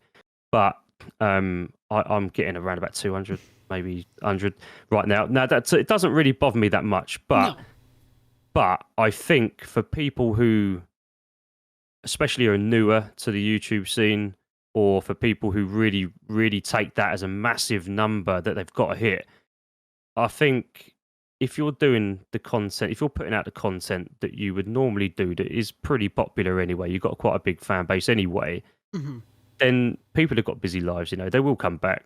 I mean, I had a guy pop on the live the other day and he bought about 20 people memberships. Wow. And I was sitting there saying, and this was a guy that comes in pretty much every live. He was away for a couple of weeks. He come back, so I've been away for a couple of weeks. By the way, 20 of you, randomly, you got a membership for the next 2 months. Bang. And I was like, Jesus. That's awesome. That's pretty awesome. That is It is. really cool. I've got to shout his name out now. Reckless. Thank you, mate. Good on you, Reckless. Good on you, lad. Nice. But no, you're right. I think you're absolutely right, though. Absolutely. And obviously, we've talked a hell of a lot about yourself, and there's been a lot of interesting things that we've covered. And I'm really, really glad that we've had all the discussion. We've talked a lot about it. And that last topic with the burnout is really interesting because it applies to everybody. And now it's like going into 119. The update, and we'll mention this just before, the update's coming out this Thursday for the experimental. It's been a very good year for development. Would you kind of agree, guys? You go first, Dump? Yeah. There are some things that I'm not very pleased with. I was at first defending, but now that I've had chances to delve and they've had chances to possibly fix or rectify it, balance it a bit, I would say that it's been a pretty good year with some minor issues. Absolutely. So the trailer came out just today. Like the little teaser trailer kind of thing. Have you seen it yet, Cobra? No, I've not at all. So I do need to look at this. Right, okay. Let me get the link up there. Just give me a second. Showcase. And I'll also put it in. I'll put it in chat for anybody who is currently watching who hasn't seen it, and I'll also put it in this voice chat as well. In Discord, in the stage, every voice chat has a text box, like text chat. So, pardon me. So if you just click on that, and just let us know if you've got it.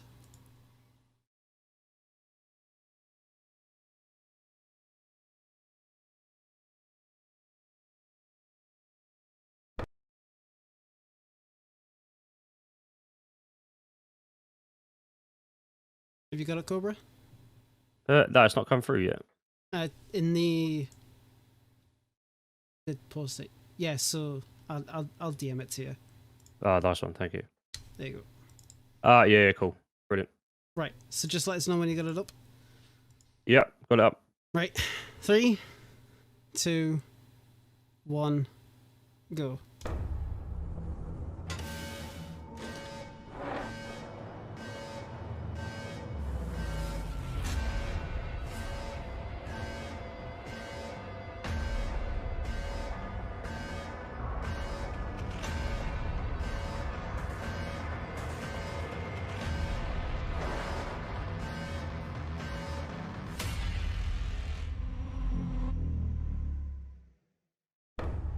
Short, sweet, to the point.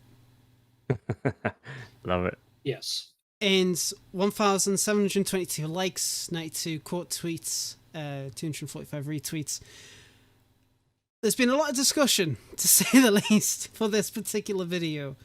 You may notice, obviously, in the chat there, in the thingy below, people's talking about a new Humvee. Potentially, because the model is different from the wreck that is in the game. Peter was obviously really excited, congratulating Dancer Jesus, who was recently hired earlier this year to work on the Livonia update on doing the map backup. there's been a lot of different stuff going about it. So, are you excited for 119? Is that to be? Yeah. All right. Okay. So I am. Yeah. I was waiting for Dump there to have a little sound there. So yeah, I am. Nobody cares about my opinion. They only want yours. Yeah. Oh, yeah. I don't know about that. I don't know about that. I'll tell you what I'm really, really looking forward to, and that is this Livonia update. I think this is going to be a game changer for Livonia, and I think that's going to be like the mouse is at the moment from their latest update. I think Livonia is going to be popping for quite some time. It is needed, that update. So, especially down south, it definitely needs that update. So, I think, look, I do think the devs are going in the right direction. I do think for us game players, and content creators or whatever, I do think it is needed, and I just hope they continue with that drive forwards, and hopefully it'll get better and better. I mean, I really hope that this 119 update is going to be amazing. I mean, it's the major update of the year. They've been teasing it for quite some time. There's a lot of different stuff that they talked about I'm really excited about. And one of them they kind of like teased was a new weapon, a new civilian weapon coming out, the SSG-82. Yeah, I've seen that. Which is from Vigor. Well, it's a real life gun, but they brought it in from Vigor. Some people's been talking about it's like, oh, why are they bringing out a 545 sniper rifle? Because that's what it is. But it's a civilian weapon. Well, more so a police weapon used by by East Germany. But I like that. I think that's a really cool addition, because the only weapons I shoot 545 is the baby AK and the 74. Yeah. That's it. It's like, bruh, why? Every single other rifle's got some kind of like DMR or yes. There he is. Yes, exactly. So, what kind of things are you hoping to see in 119, Cobra? Well, I mean, I've got to be honest. There's two things that I love about what's happening. The vehicles, as we know, and obviously when this Livonia thing kicks off, that's going to be great. I think I'm not really too fussed. I'm really not about what's in the new update, really, because I think they've done a good job so far the last year, and I think generally, and I think I do think that we need to think about a sniper rifle at some point. I do think that does need to be looked at, because the VSD, I'll tell you this on official servers, I've not actually found a VSD for about 6 months on official servers, believe it. During one of my last videos, maybe I found 2 actually, but other than that, they are very, very rare to find. I think, all right, you got... SVD has become the new VSS. Do you know what? I agree. It's when I did use it, it just didn't have the kick it used to have. So I think for me now, believe it or not, I run with a Blaze or a Savannah. That's what I use. That's fair. Either that or a Tundra, but I prefer the Savannah now, to be fair. But it would be nice to see a high-powered, big, not stupidly modded, but a high-powered, sniper that is going to be one shot. I don't know whether that's pushing it a little bit. Gun. Did you just say you I want a BB gun. I'm sorry. Well, you could have a water pistol, I suppose, couldn't you? But... Oh yeah, absolutely. No, I want a BB gun. Or no, I want a compressed air pellet gun.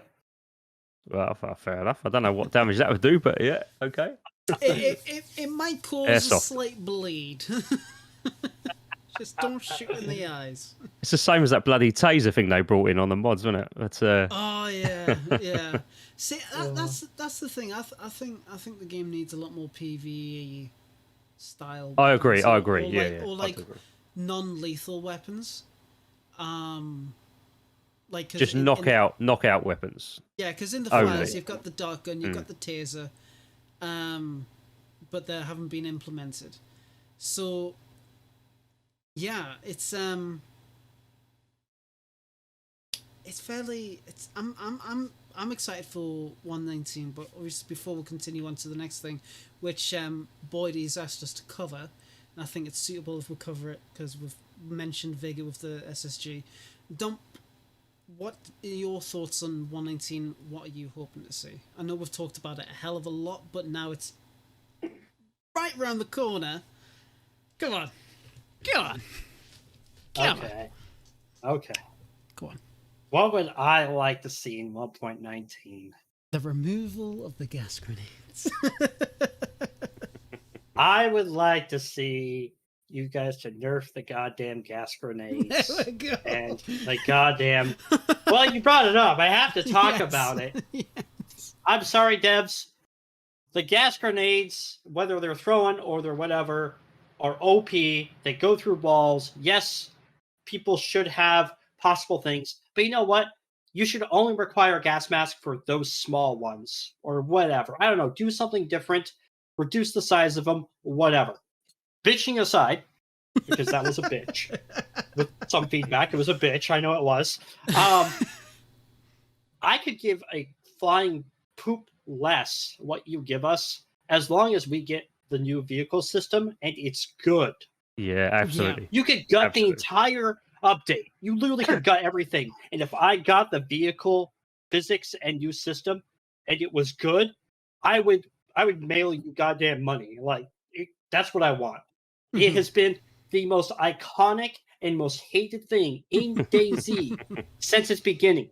No. We have people who used to play DayZ. That dude Thor is a good example. Absolutely. Who would come onto the show and say he hates DayZ because the vehicles have been so broken for so long, they have lost faith in the game's future because the devs ignored a critical problem.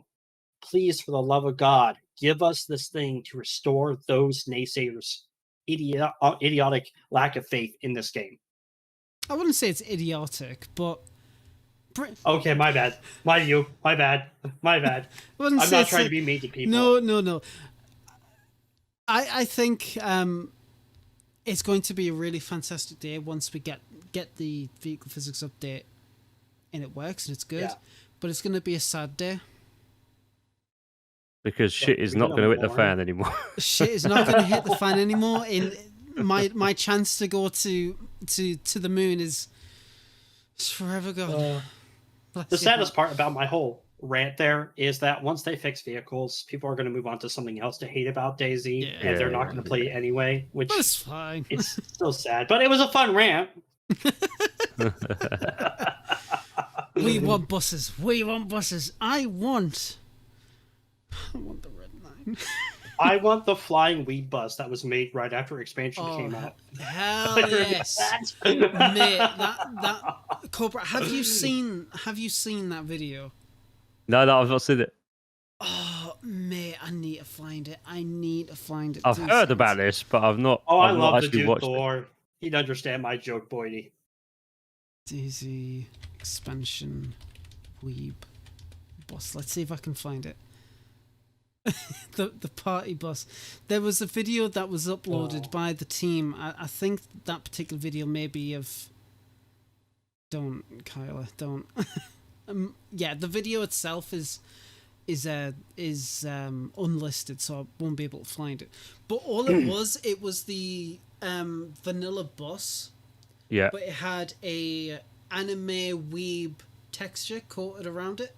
Right, okay. You would get into it. It had it. flashing lights. Yeah. No. You would get into it and turn it on. The lights would flash different colours and it would play caramel dancing and you could fly it. Yes. So not epic. Not realistic at all. Not realistic at all, but mate, a flying base. That was the one that took you to Dreamland. Yes. Yeah. Come on, a magic carpet ride. I love DayZ modding. I really, really do. But I really want to check this video out. So if you just give me a second here, I'm going to... Boydie posted it in the general. Peggy's. Yeah, no, Peggy 16, shut up. So it is about Vigor, which is a game I don't believe any, if not many of us play. But I have been told to watch this in its entirety by Boydie. So I want to see.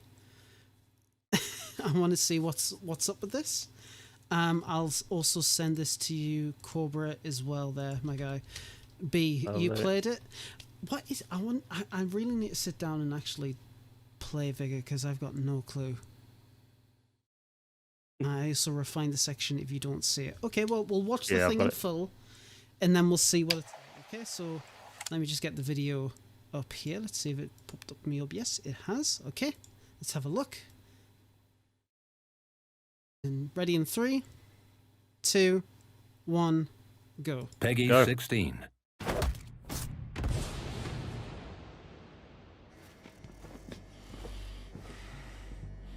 Pain, torture. That's all I've known for the past months. Ever since we got ambushed on Everon. I must endure. I have to make it out of here. Go to Norway and fight Dr. Alexander Asimov. He should help you out. Now go, quickly! I am not dying in this godforsaken place.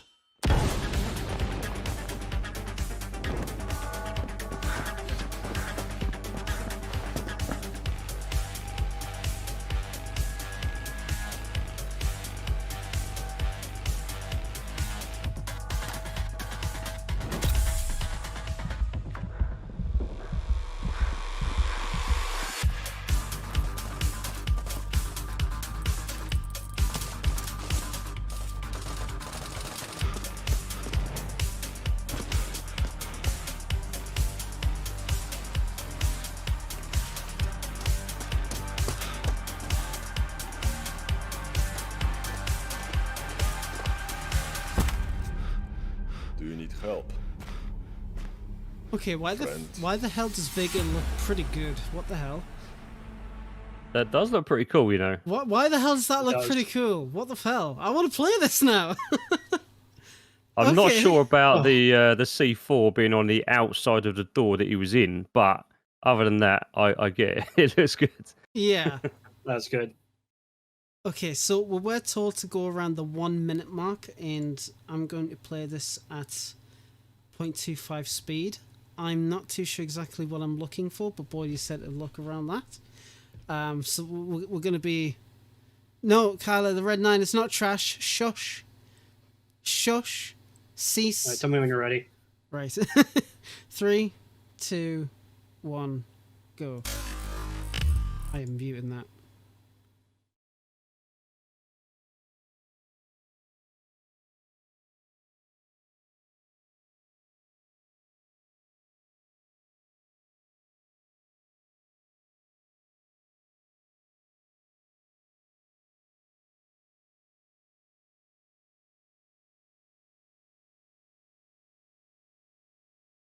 Maybe a little bit earlier than 1 minute, I'm not too sure. I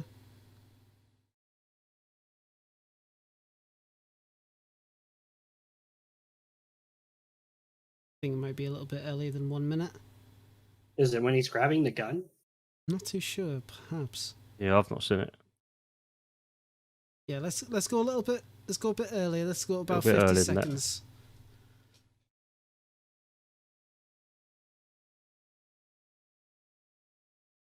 On the EpiPen. I don't think it's the Epi.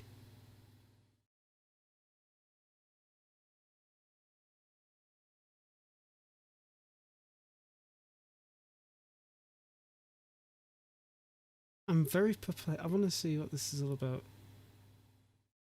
Yeah, I'm missing this, whatever that is. We want freedom.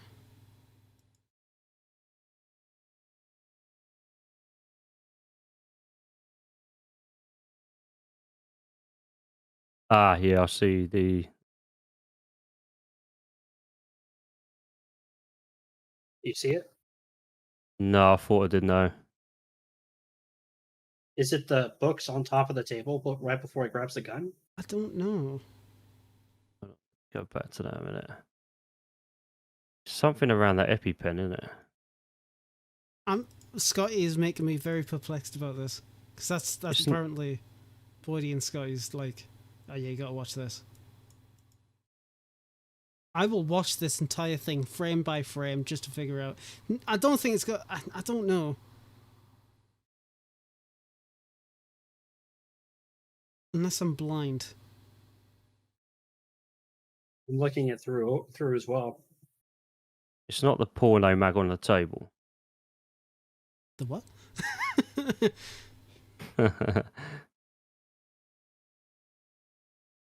Wait a minute.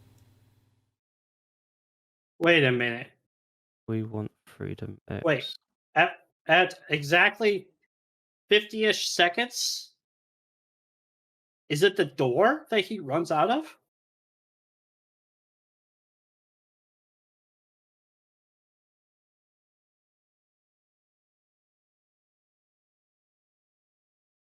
Hold on. Let's have a look.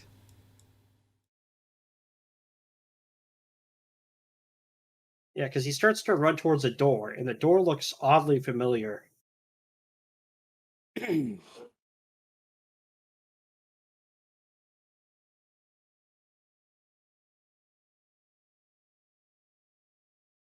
Not sure. I think I'm grasping.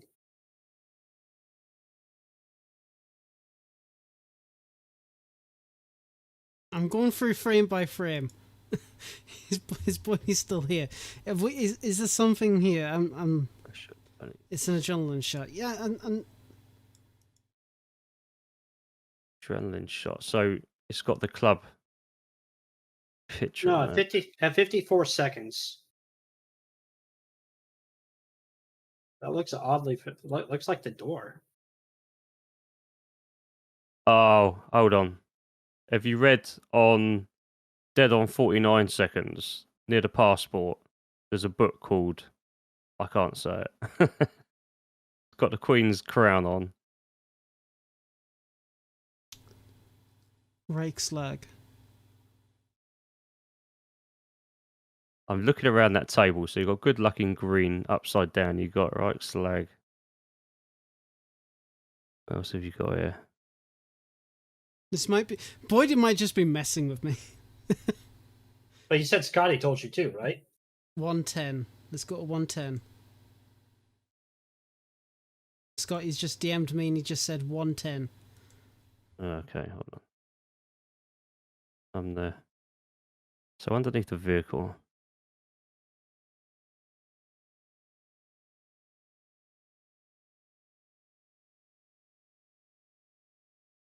Is it that the vehicles are messed up? Half underground, half not.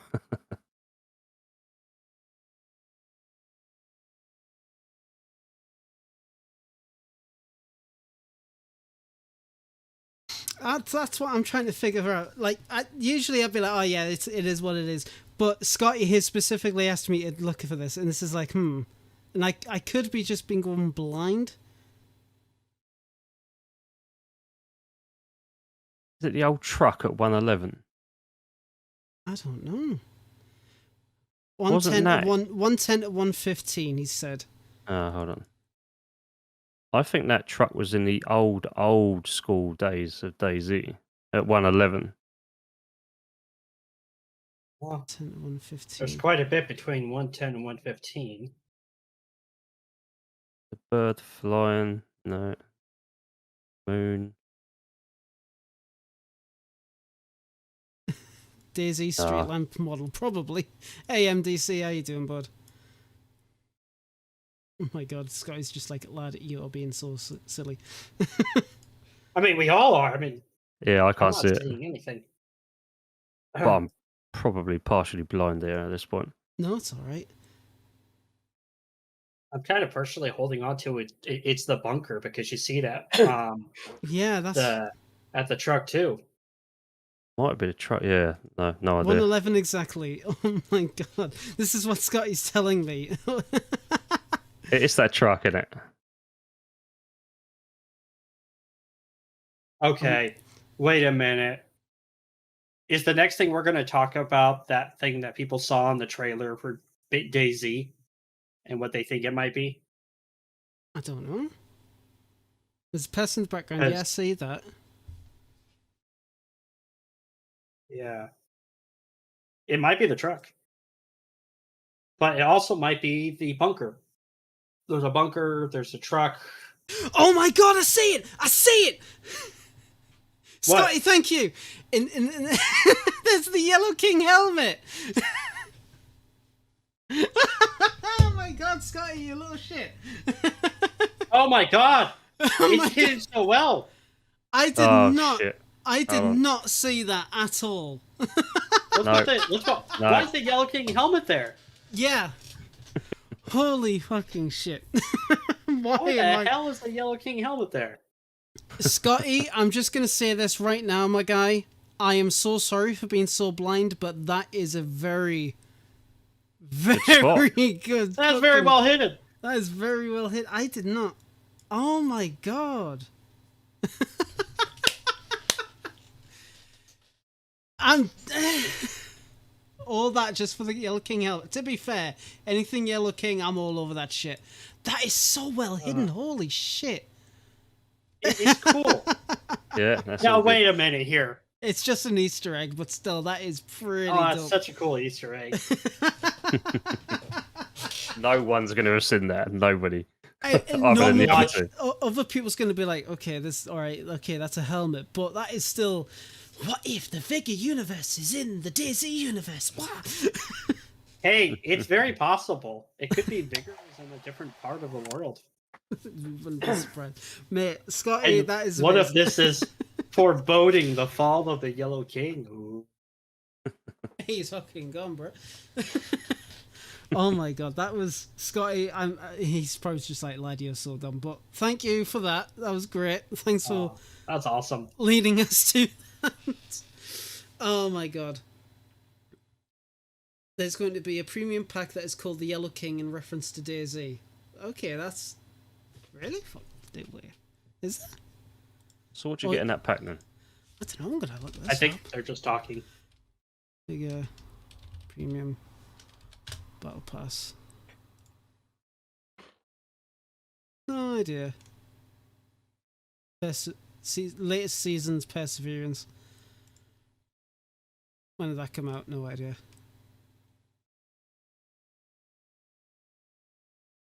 Still, that's pretty cool. Nice one. Thank you, Scotty.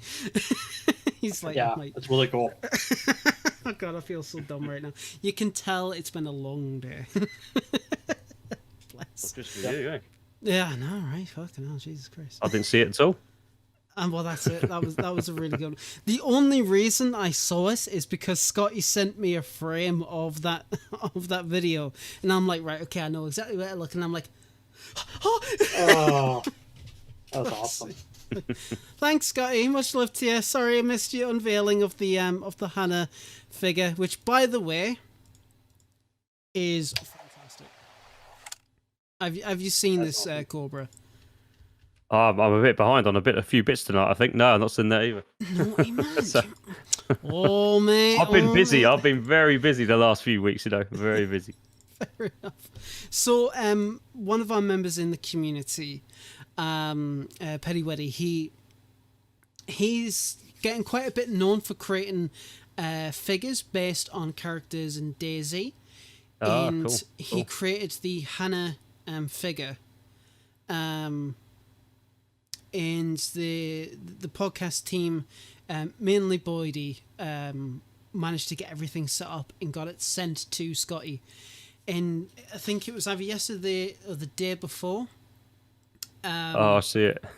Yes, Scotty got into the Discord chat and streamed it to everybody to unveil it. And apparently he was very happy, to say the least. I mean, to be fair, that's good. I asked people if anybody recorded it. Stud Muffin did, but I haven't seen the footage yet. Otherwise, I'd be playing that right now, unfortunately. But I missed it because I was at work. I was wounded. I was sleeping. You woke up. You're like, what the fuck? I woke up to a Discord just like, I'm all like, I thought I missed something cool. I did. So maybe this will convince someone at BI to be like, hey, maybe we should make action figures. Maybe we should make the figures or dioramas. Why not? Go for it. But it was really, really cool. Glavin Z, why is Marks and the Aussie not on these podcasts anymore? So Boydie retired from the podcast and is focusing entirely on Spotlight as of from episode 102. That was his last episode.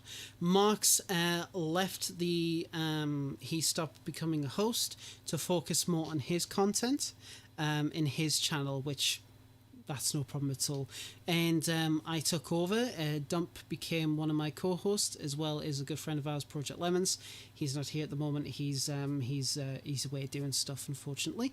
But yeah, you're gonna have to deal with this this ugly mug. It's so pretty. Oh, I don't know. The coolest thing about that entire picture that we see of Scotty with the thing is that he's a Trekkie. Yes. I mean, I'm not that much of a Trekkie, but yes. And of course, somebody said, He's obviously a captain. He's wearing a yellow shirt. At least he's not wearing a red shirt, so that's good. He would be the first one to go. Speaking of which, I have actually seen that shot there. Did that come out on Twitter earlier? Yeah. Yeah. I was going to say I saw that a little while ago. Yeah. I did see this in the end. Yeah. I think later down, or someone else posted a better picture of it. DOJ did. Let's see if I can find it. Might be in media. I think I got it on mine actually as well. I'll double check. Might be in general chat actually. It would have been easy for us to find, but oh my god, it has been so chaotic in the Discord today after that trailer released. I will eventually find it. I found it. Oh, nice. Can you send it? Oh, I just found it as well. Fine, either way. I did ask Stud Muffin for the video stuff, but unfortunately he hasn't responded. Right, okay, that's no problem at all. But yeah, this is the figure of Hannah, and wow, the attention to detail in it was fan-fucking-tastic. Oh, it does look cool. It does look good. It's so nice. Gorgeous. Yeah, very good. I'd marry her. One. I wouldn't. I'd no. You should protect me. But I love the lore there. It's so good. Yeah, but he's made some really, really cool figures, and he's continuing to make more. And you know what? Good for him. I'm really, really happy because the attention to detail is fantastic. Absolutely. And I can't wait to see the next ones. I'm very excited. I think he actually posted a new one already in the media. The newest one. I think he did, yes. Let's see if I can find it very quickly. Yes, I need to show this off. Do you want to see a little teaser? Yes, because this one's really great.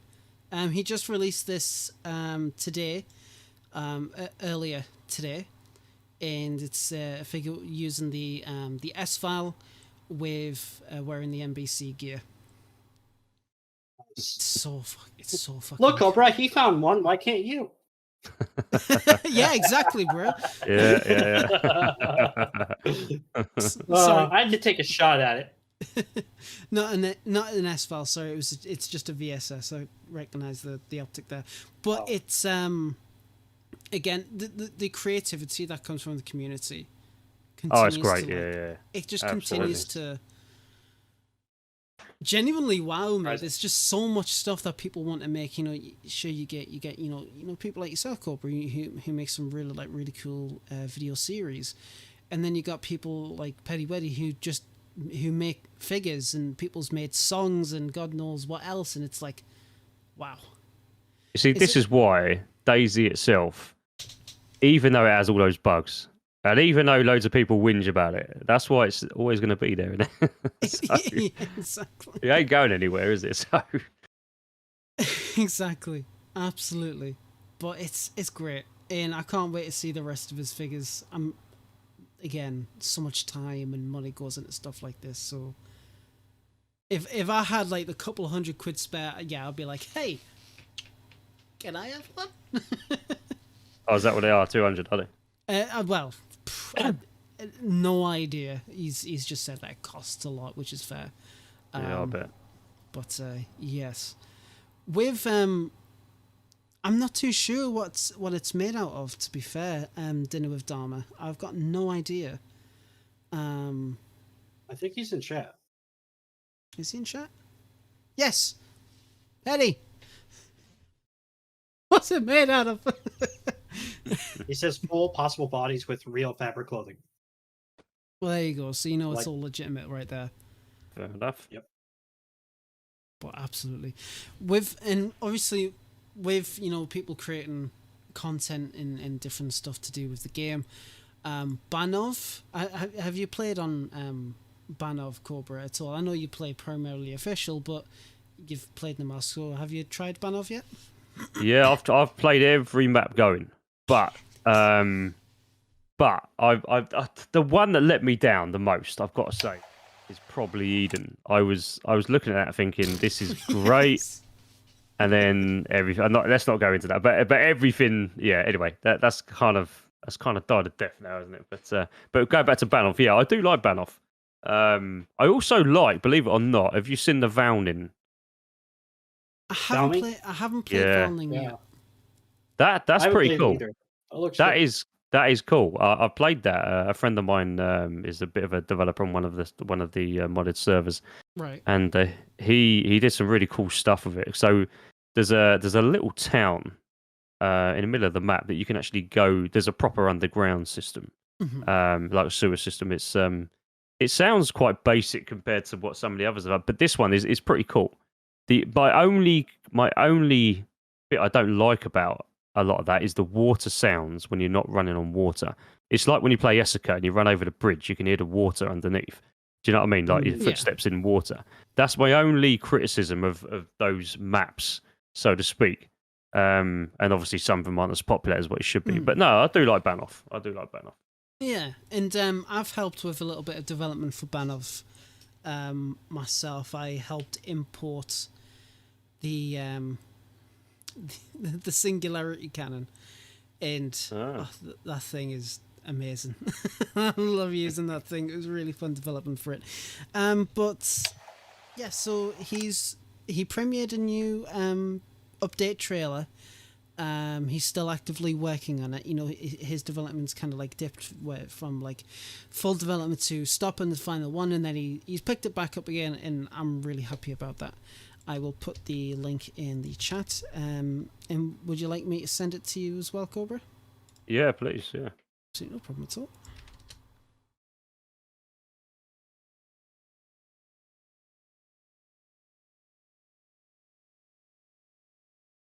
Is everyone ready? Yep. Fantastic. Yep. 3, 2, 1, go.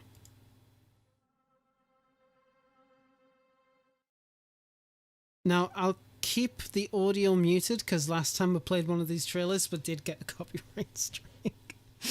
I was about to say it's just come up with copyright.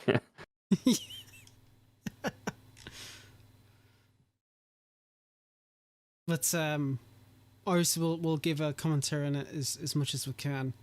I've always been really interested about the development of Banov because when it first came out, I was very, very critical of it, admittedly, and I was open with that. But as time's gone on, It does look cool.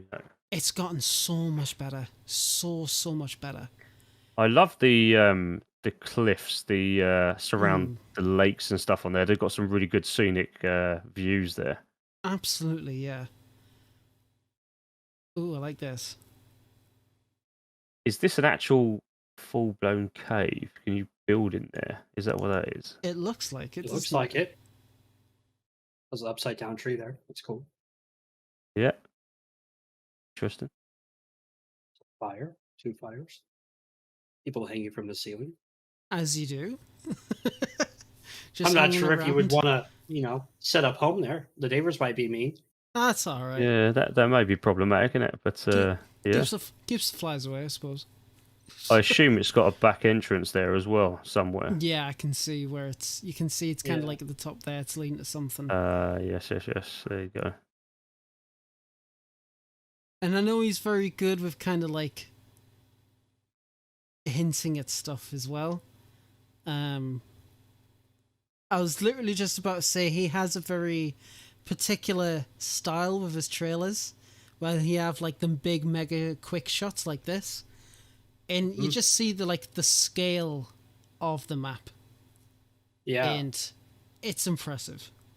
Really impressive. I mean, I do actually like the idea of big forests if they're populated around them. Yeah. Not just having a forest for the sake of For the sake of it. Absolutely, yeah. the different areas. Nice. Yeah, yeah. Oh, the wolf den. Oh yeah, you got your dodgy demogorgons. bits. Ooh, a cube with a blue orb in it. I was going to say, so that's more like the mouse. Is that a teleport? Is it back That's, I honestly, I still don't know. I still don't.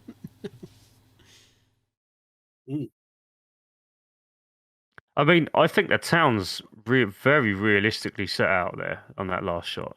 Yeah, well, he typically bases the towns of like real life locations around Yeah, where yeah. he lives, I believe. Alright. So a lot of attention to detail comes with it. Obviously, Yeah, you know, very you're good. using vanilla buildings, so you are limited. Mm. But it portrays it very well. Horror, adventure, story. Ooh, I There's like your that. tunnel. I like that a lot. Very Yeah, it does nice. look good. And Does that's look good. been released 4 days after 119 experimental. Oh, nice.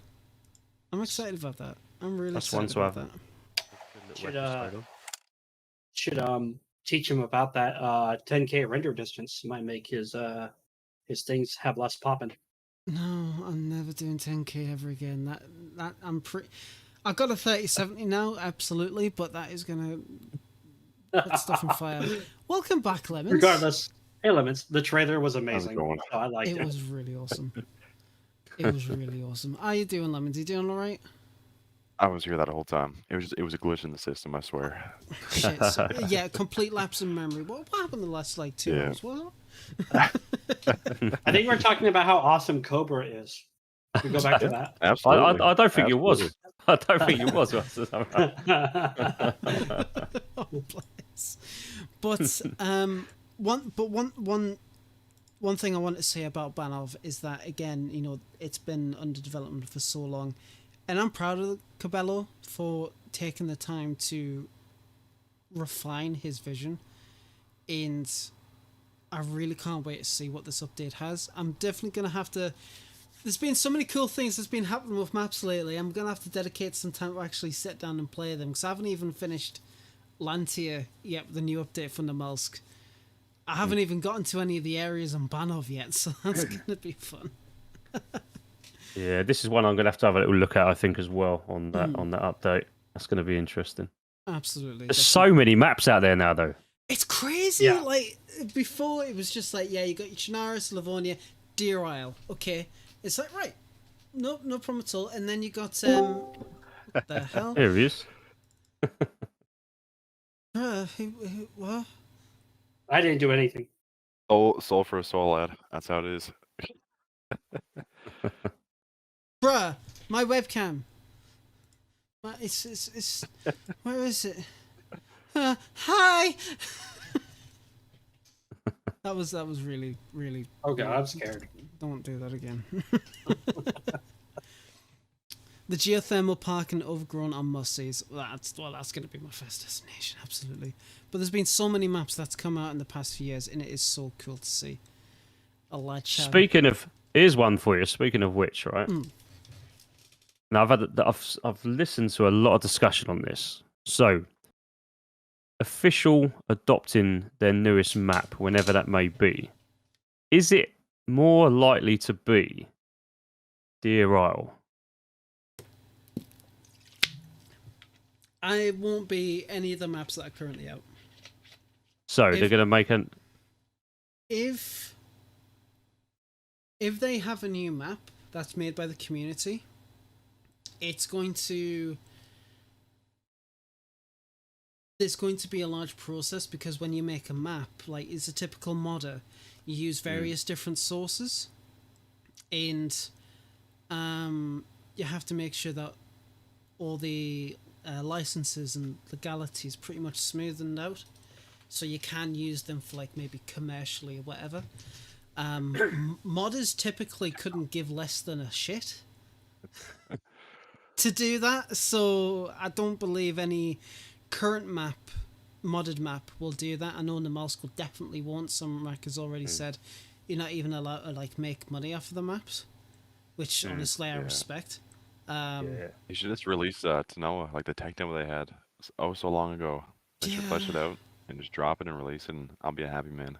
To be fair, we have talked about like it would be really cool to have a jungle type map, tropical map to come to DayZ. But one day, if we think it's enough, it'll happen. Red nine. But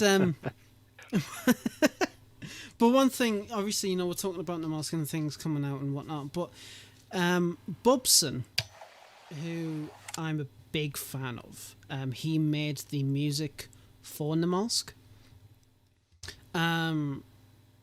He made a poll. He made kind of like a post, kind of get a feel for the market about a vinyl coming out of the Namalsk original soundtrack. And of course, naturally, I jumped at the chance and I was like, mate, I would pre-order that shit. And I still would. And he announced that he's talking with a vinyl pressing company and he's going to be doing it.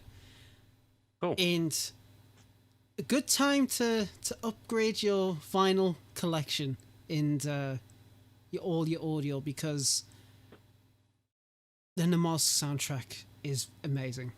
It's really, really cool. Especially the new tracks that came out. I really look forward to seeing it on your wall, lad. Oh, mate, that's not going on my wall. That is like going to be played permanently 24/7, even when I'm not at home. I'm going to walk in, I'm going to be like, yes, noon 2. Well, you're going to have the cover art on your wall. I did actually say that it would be really cool to have like in the vinyl, like in the vinyl case, like somewhere it was like talking about like his ideas and whatnot, like kind of like a limited edition kind of thing. And he seemed to like that idea, and Boydie using the podcast Twitter said something very similar. So that would be really, really cool for like a limited edition. Again, I would so fucking buy that shit. Like, oh my god, hell yes. But so for the vinyl cover, do you know if they're actually going out and doing like a full on like commissioned art piece for it, or if they're just going to be like I don't know the Namalsk logo? Because if it is like a full on, I would kind of be down to get that just for that alone. Yeah. I mean, he does have a concept art. He did post That's a true. concept art, which looks really, really cool. I'm not too sure who the artist is. If it is Bubson, then holy shit. If not, then whoever it is, still holy shit. That's awesome. Hipster, yeah, King. Yeah, of course I'm hipster, like, bruh. Vinyl, get in, son. I totally don't have a small.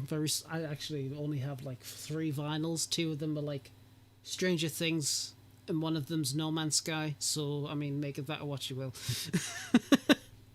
What was I saying? Oh yeah, Lad Chat moment. But I'm really, really excited for that. Do you think like more maps should actually utilize a soundtrack for DayZ? There you go. That's the question I was about to say. This. So the mouse filming that I've done in the past is great. The only problem with it is when you come to edit, obviously, because it's got the soundtrack, you are editing little slaps together of it doesn't quite always go. But I mean, I think every other map should have a soundtrack, like the old days. And I think that is definitely missing, because when you're going on your little adventures or you get to a bit of a moment, it is where you're not talking or where there's no interaction. I just think that little bit of soundtrack engages people a hell of a lot more than that silence. It really, really does. And I know one of the tracks in Namalsk kind of has like the humming similar to an EVR. And when I'm alone and I hear that song come up, because you hear that sound first before the track really kicks in, always shits us up because I'm like, fuck, there's an EVR coming. And then it's like, oh no, wait, it's just the music. To the point where if I hear it, I have to spam the camera around like left and right to see if the sound direction changes. If it doesn't, I'm like, right, okay, I'm cool, I'm safe. Got nothing to worry about there. But Dom, what do you think? I'm all for more custom work and custom things as long as it's tied to the music or is turn offable by the client. I have no problem with that. I think it would be a great addition. However, if they add it and I can't turn it off, I'm probably never going to post a video about it because there's no way for you to tell whether or not the music's being played officially from permission or not. Yeah, absolutely. Yeah. What about yourself, Lemons? I think it's highly dependent on how they execute it, because it can be executed very well or it can be executed very poorly. It honestly comes down to how they craft the music because it works as another medium to kind of tell a story. And I mean, like, you wouldn't walk into the mall, it's going to have like heavy metal start playing like the Doom music, Why not? Bro, why not? Hell yeah, dude. So I mean, yeah, it kind of depends. And if they put together well and they kind of tied in with the feel and the vibe of what they want to portray at the map, I think it can be done very well. Or even like how some games have like dynamic music that shifts based off location, like similar to what Namal's has done, So I think it's a very cool thing, and I think that more maps should try it. I think that just the biggest issue is just getting people to compose it. Yeah, Bobson. Unless you know how to put stuff together in GarageBand, Oh, mate, it can be pretty difficult. Hell yeah! So why not? I'll just point me microphone and my keyboard. That'll be all right. Good, authentic. Oh, there you go. Yeah. Yeah. But regardless, I'm excited to see what Bobson has got going, and I really, really can't wait to see. Really, really can't wait to see. Very cool. And one last thing before we finish. A person on Twitter by the name of Logan L. Bonso tweeted at the Running Mans, said, do you think it would be better if there were dead infected in every town, so you couldn't ever really be sure if someone was there or not? Infected should not be immune to starvation, dehydration. What do you guys think? Well, that's interesting. That is interesting. I've got to be honest, I've not thought of having dead infected in a town without interaction. I've not thought about that. It's an interesting concept. I guess because there are ways of working out if someone has killed a zombie and which direction they're running and blah blah blah. But how would they do that? What would they do? Would they put them sideways? Would they put them at a different angle? Like you could just have it so the zombie's dead, like when they spawn. Yeah. There could probably be some way to do that or some trigger, and just have a chance that the zombie might die, like when they spawn. And I don't know, Dumpcrowd might have a bit more of a. Might be able to chime in a bit more on that, but I would honestly like to see something like that. I know in movies like the 28 Days Later series, within the later movie, I think it's like 28 weeks later. Yeah. They do show that, and they show that some of the zombies are suffering from like dehydration and starvation and stuff like that. And because they made a point, like the developers made a point of saying on the website that it's like they're suffering from starvation, I think that's a big thing. Or not from that, but just that they're that they're infected, I think that's a big thing as well. So yeah, it definitely ties in. I think that's probably something that that in the future updates may well come in. Then who knows? That's an interesting. It's made me think about that, to be honest, because I was taken aback a little bit by that one because I've never actually. Normally, you can say I thought about that. Yeah. I've not ever thought about that.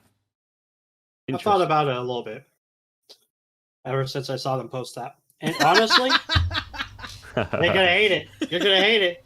Infected wise, they're infected. They're not zombies. They have an advanced form of rabies or some form of sickness we don't know of, but they're not mindless. They're incredibly aggressive. So they would kill squirrels. They'd eat bugs. They would drink from the waters. They would survive. There is no reason that the infected of DayZ would not be smart enough, animal instinct-wise, to survive, especially when, in reality, towns, like small towns, who should have like easily like 40 to 50 people, but they only have like 4 or 5 infected running around. That tells you that the infected have either moved on, died, or somehow gone somewhere else and just crawled into a corner. It'd be cool to find them, around the towns and stuff. But I think most infected would just survive. They eat bugs, they catch things, eat them alive. What would be cool is to see some of the things that show the infected are still trying to actually survive. It'd be cool to see them at water wells trying to drink, or different things like that, or near the rivers trying to get some water. Some basic infected animations to show that they're not 100% mindless freaks, right? They're there basically infected. Also, I think this adds in a PvE element that I think a lot of people would think at first is really cool, but it would also remove, like you said, a lot of the ability to track players and know and be aware of stuff. Yeah, it would add possibly more PvP, but imagine going into a town and finding like 6 or 7 infected. At first, it'd be really cool, but eventually it'd be the same thing over and over again.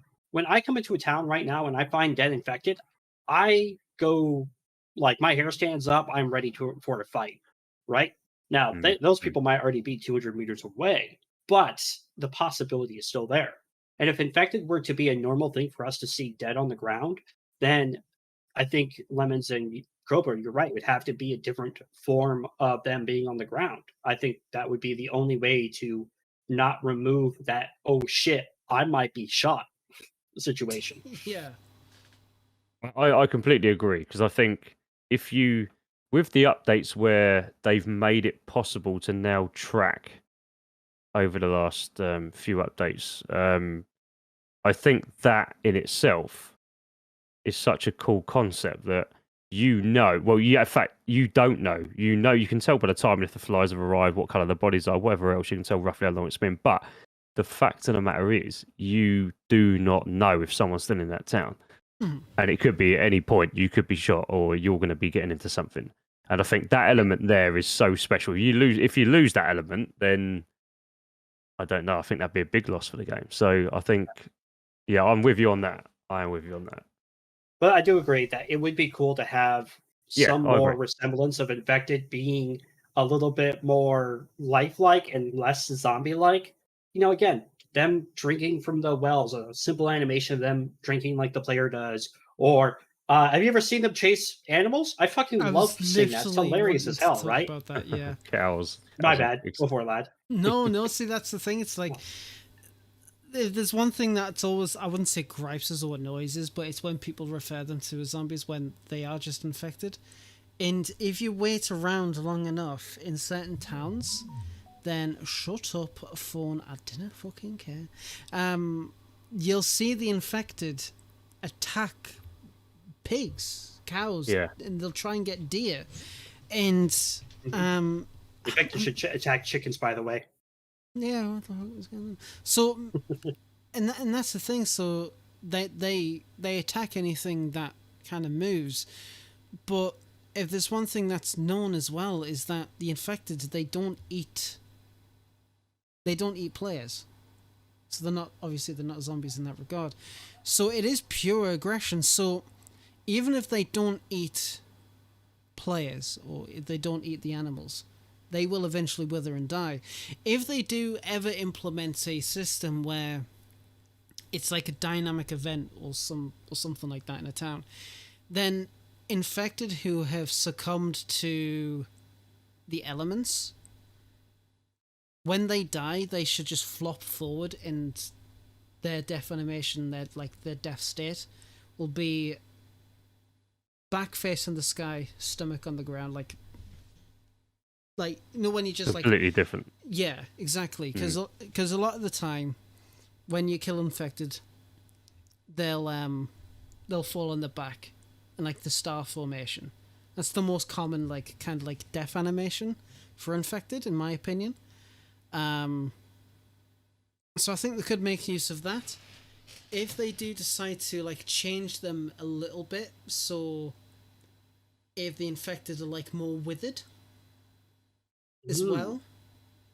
So there's a visual representation there as well, which you wouldn't be. Yeah, we're found at Boydie after Scotty helped us a lot.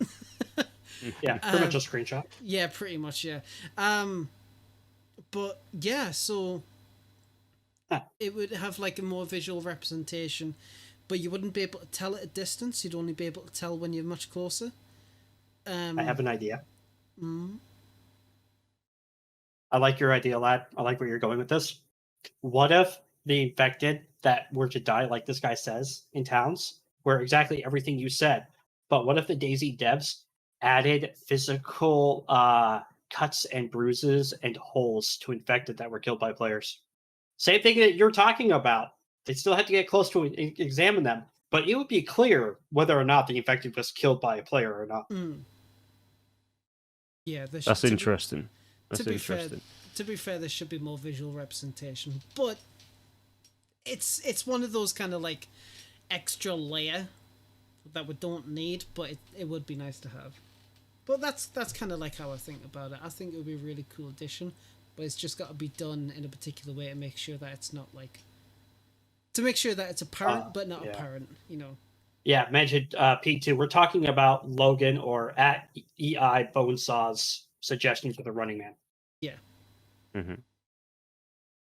But yeah, but with that, my boys, my lads, is the end of tonight's show, and it's been a really long one. It's been a really, really long one. Cobra, you've been an absolute pleasure to speak to get to know more, and it's been wonderful. I really do appreciate your time for tonight. I really, really do. Thank you. Thanks for having us, guys. I appreciate that. That's very good of you. Anytime, man. Absolutely anytime. Now, before we completely finish the show, we always have an individual spotlight. But since you're the guest, I want to know what's kind of like been your spotlight for this week, or just in general. What would you like the spotlight to be on? DayZ specific, we talking?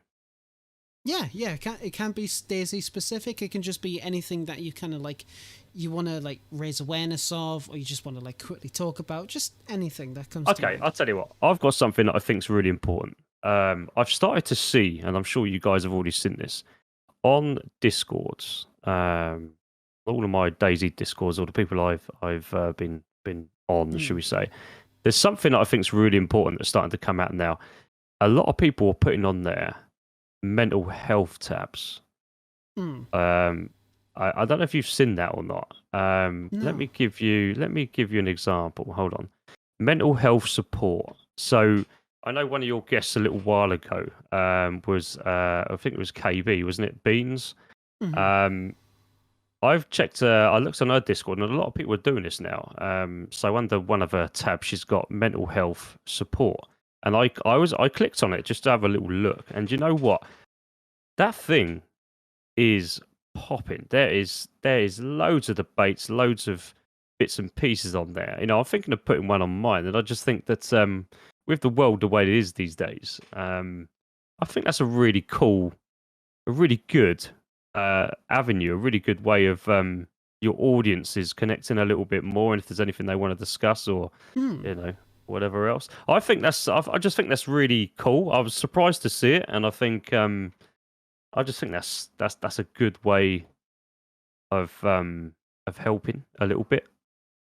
So yeah, how's that? Never heard of it. I was surprised. I saw it a couple of weeks ago, and I looked at it, and I thought it just popped into my head. I thought, you know what, that looks really good. Yeah, I think it's good. I think it's cool. That is actually really fucking cool. You're gonna have to show us how to like a little bit more about that. Well, I'm quite interested. It's not mine, but I can tell you now, quite a few YouTubers on their Discords, and I'm sure it extends further than that. Yeah. I've got now this little tab, and you can make any tabs you want, Yeah. music, memes, whatever else, and literally a lot of people now are putting mental health or mental health support, and I think a lot of them now, I've got a lot of topics and stuff on there, helpful stuff on there.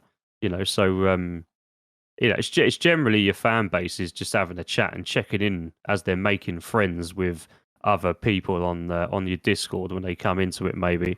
And I think it's just a nice little way of saying, "Are you okay? Are you good?" Blah blah blah. I think that's it's cool. It's a real sense of community.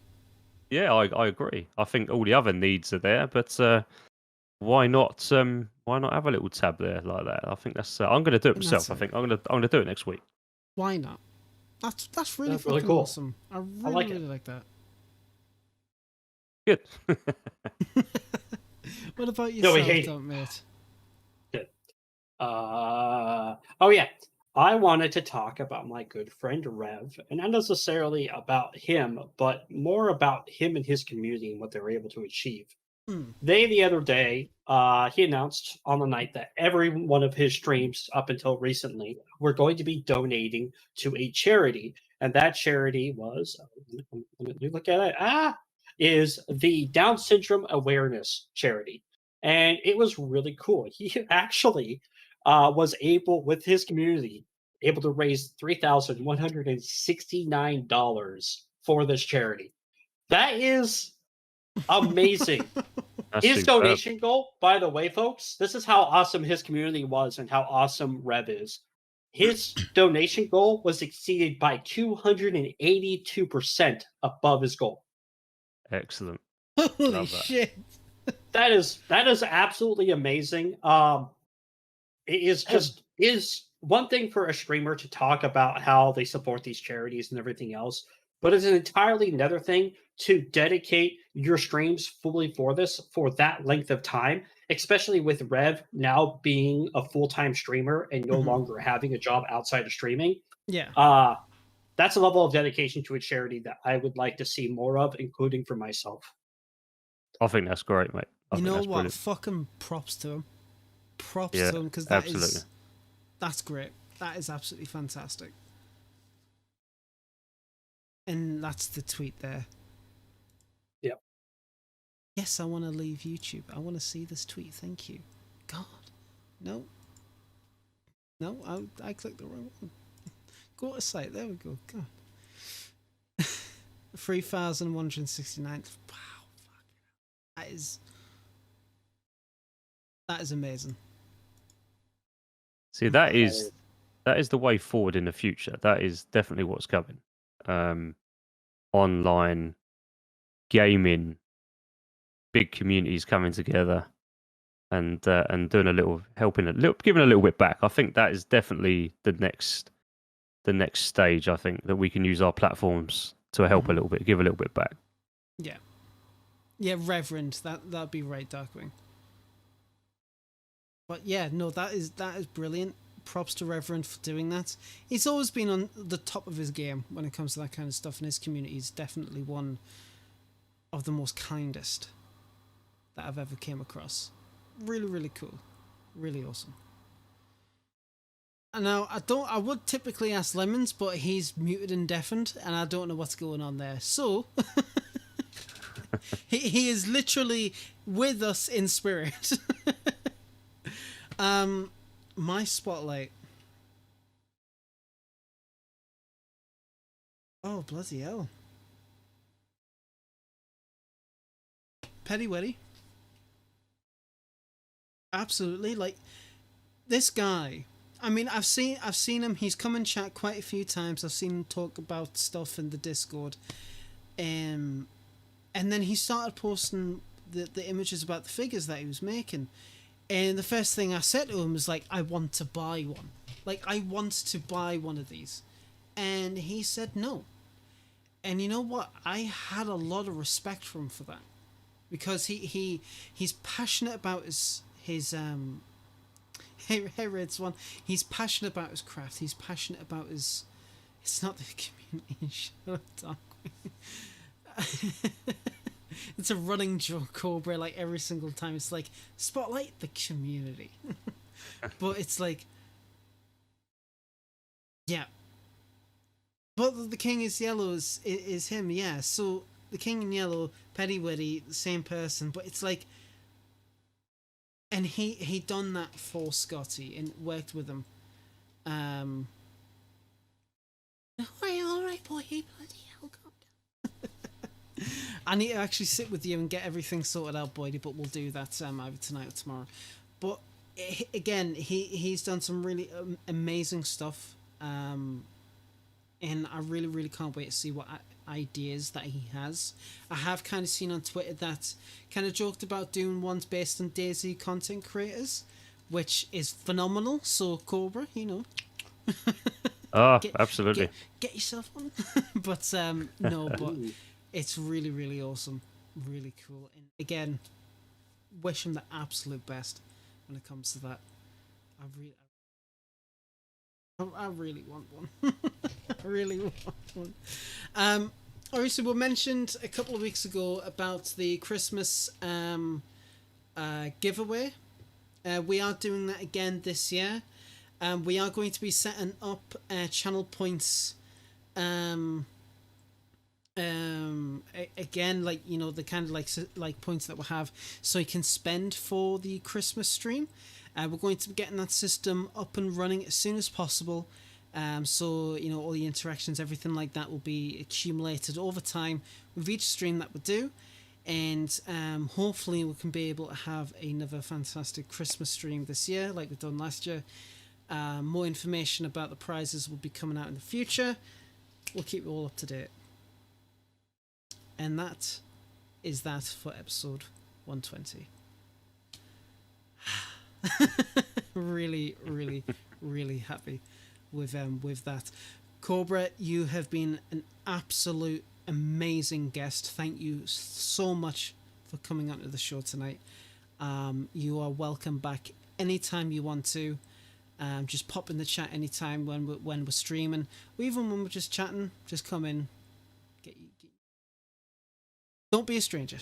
Don't be a stranger. Oh, thank you very much, guys. I really appreciate it. See you around, Cobra. Anytime. Yeah, and yourself, Dan. Good to meet you guys.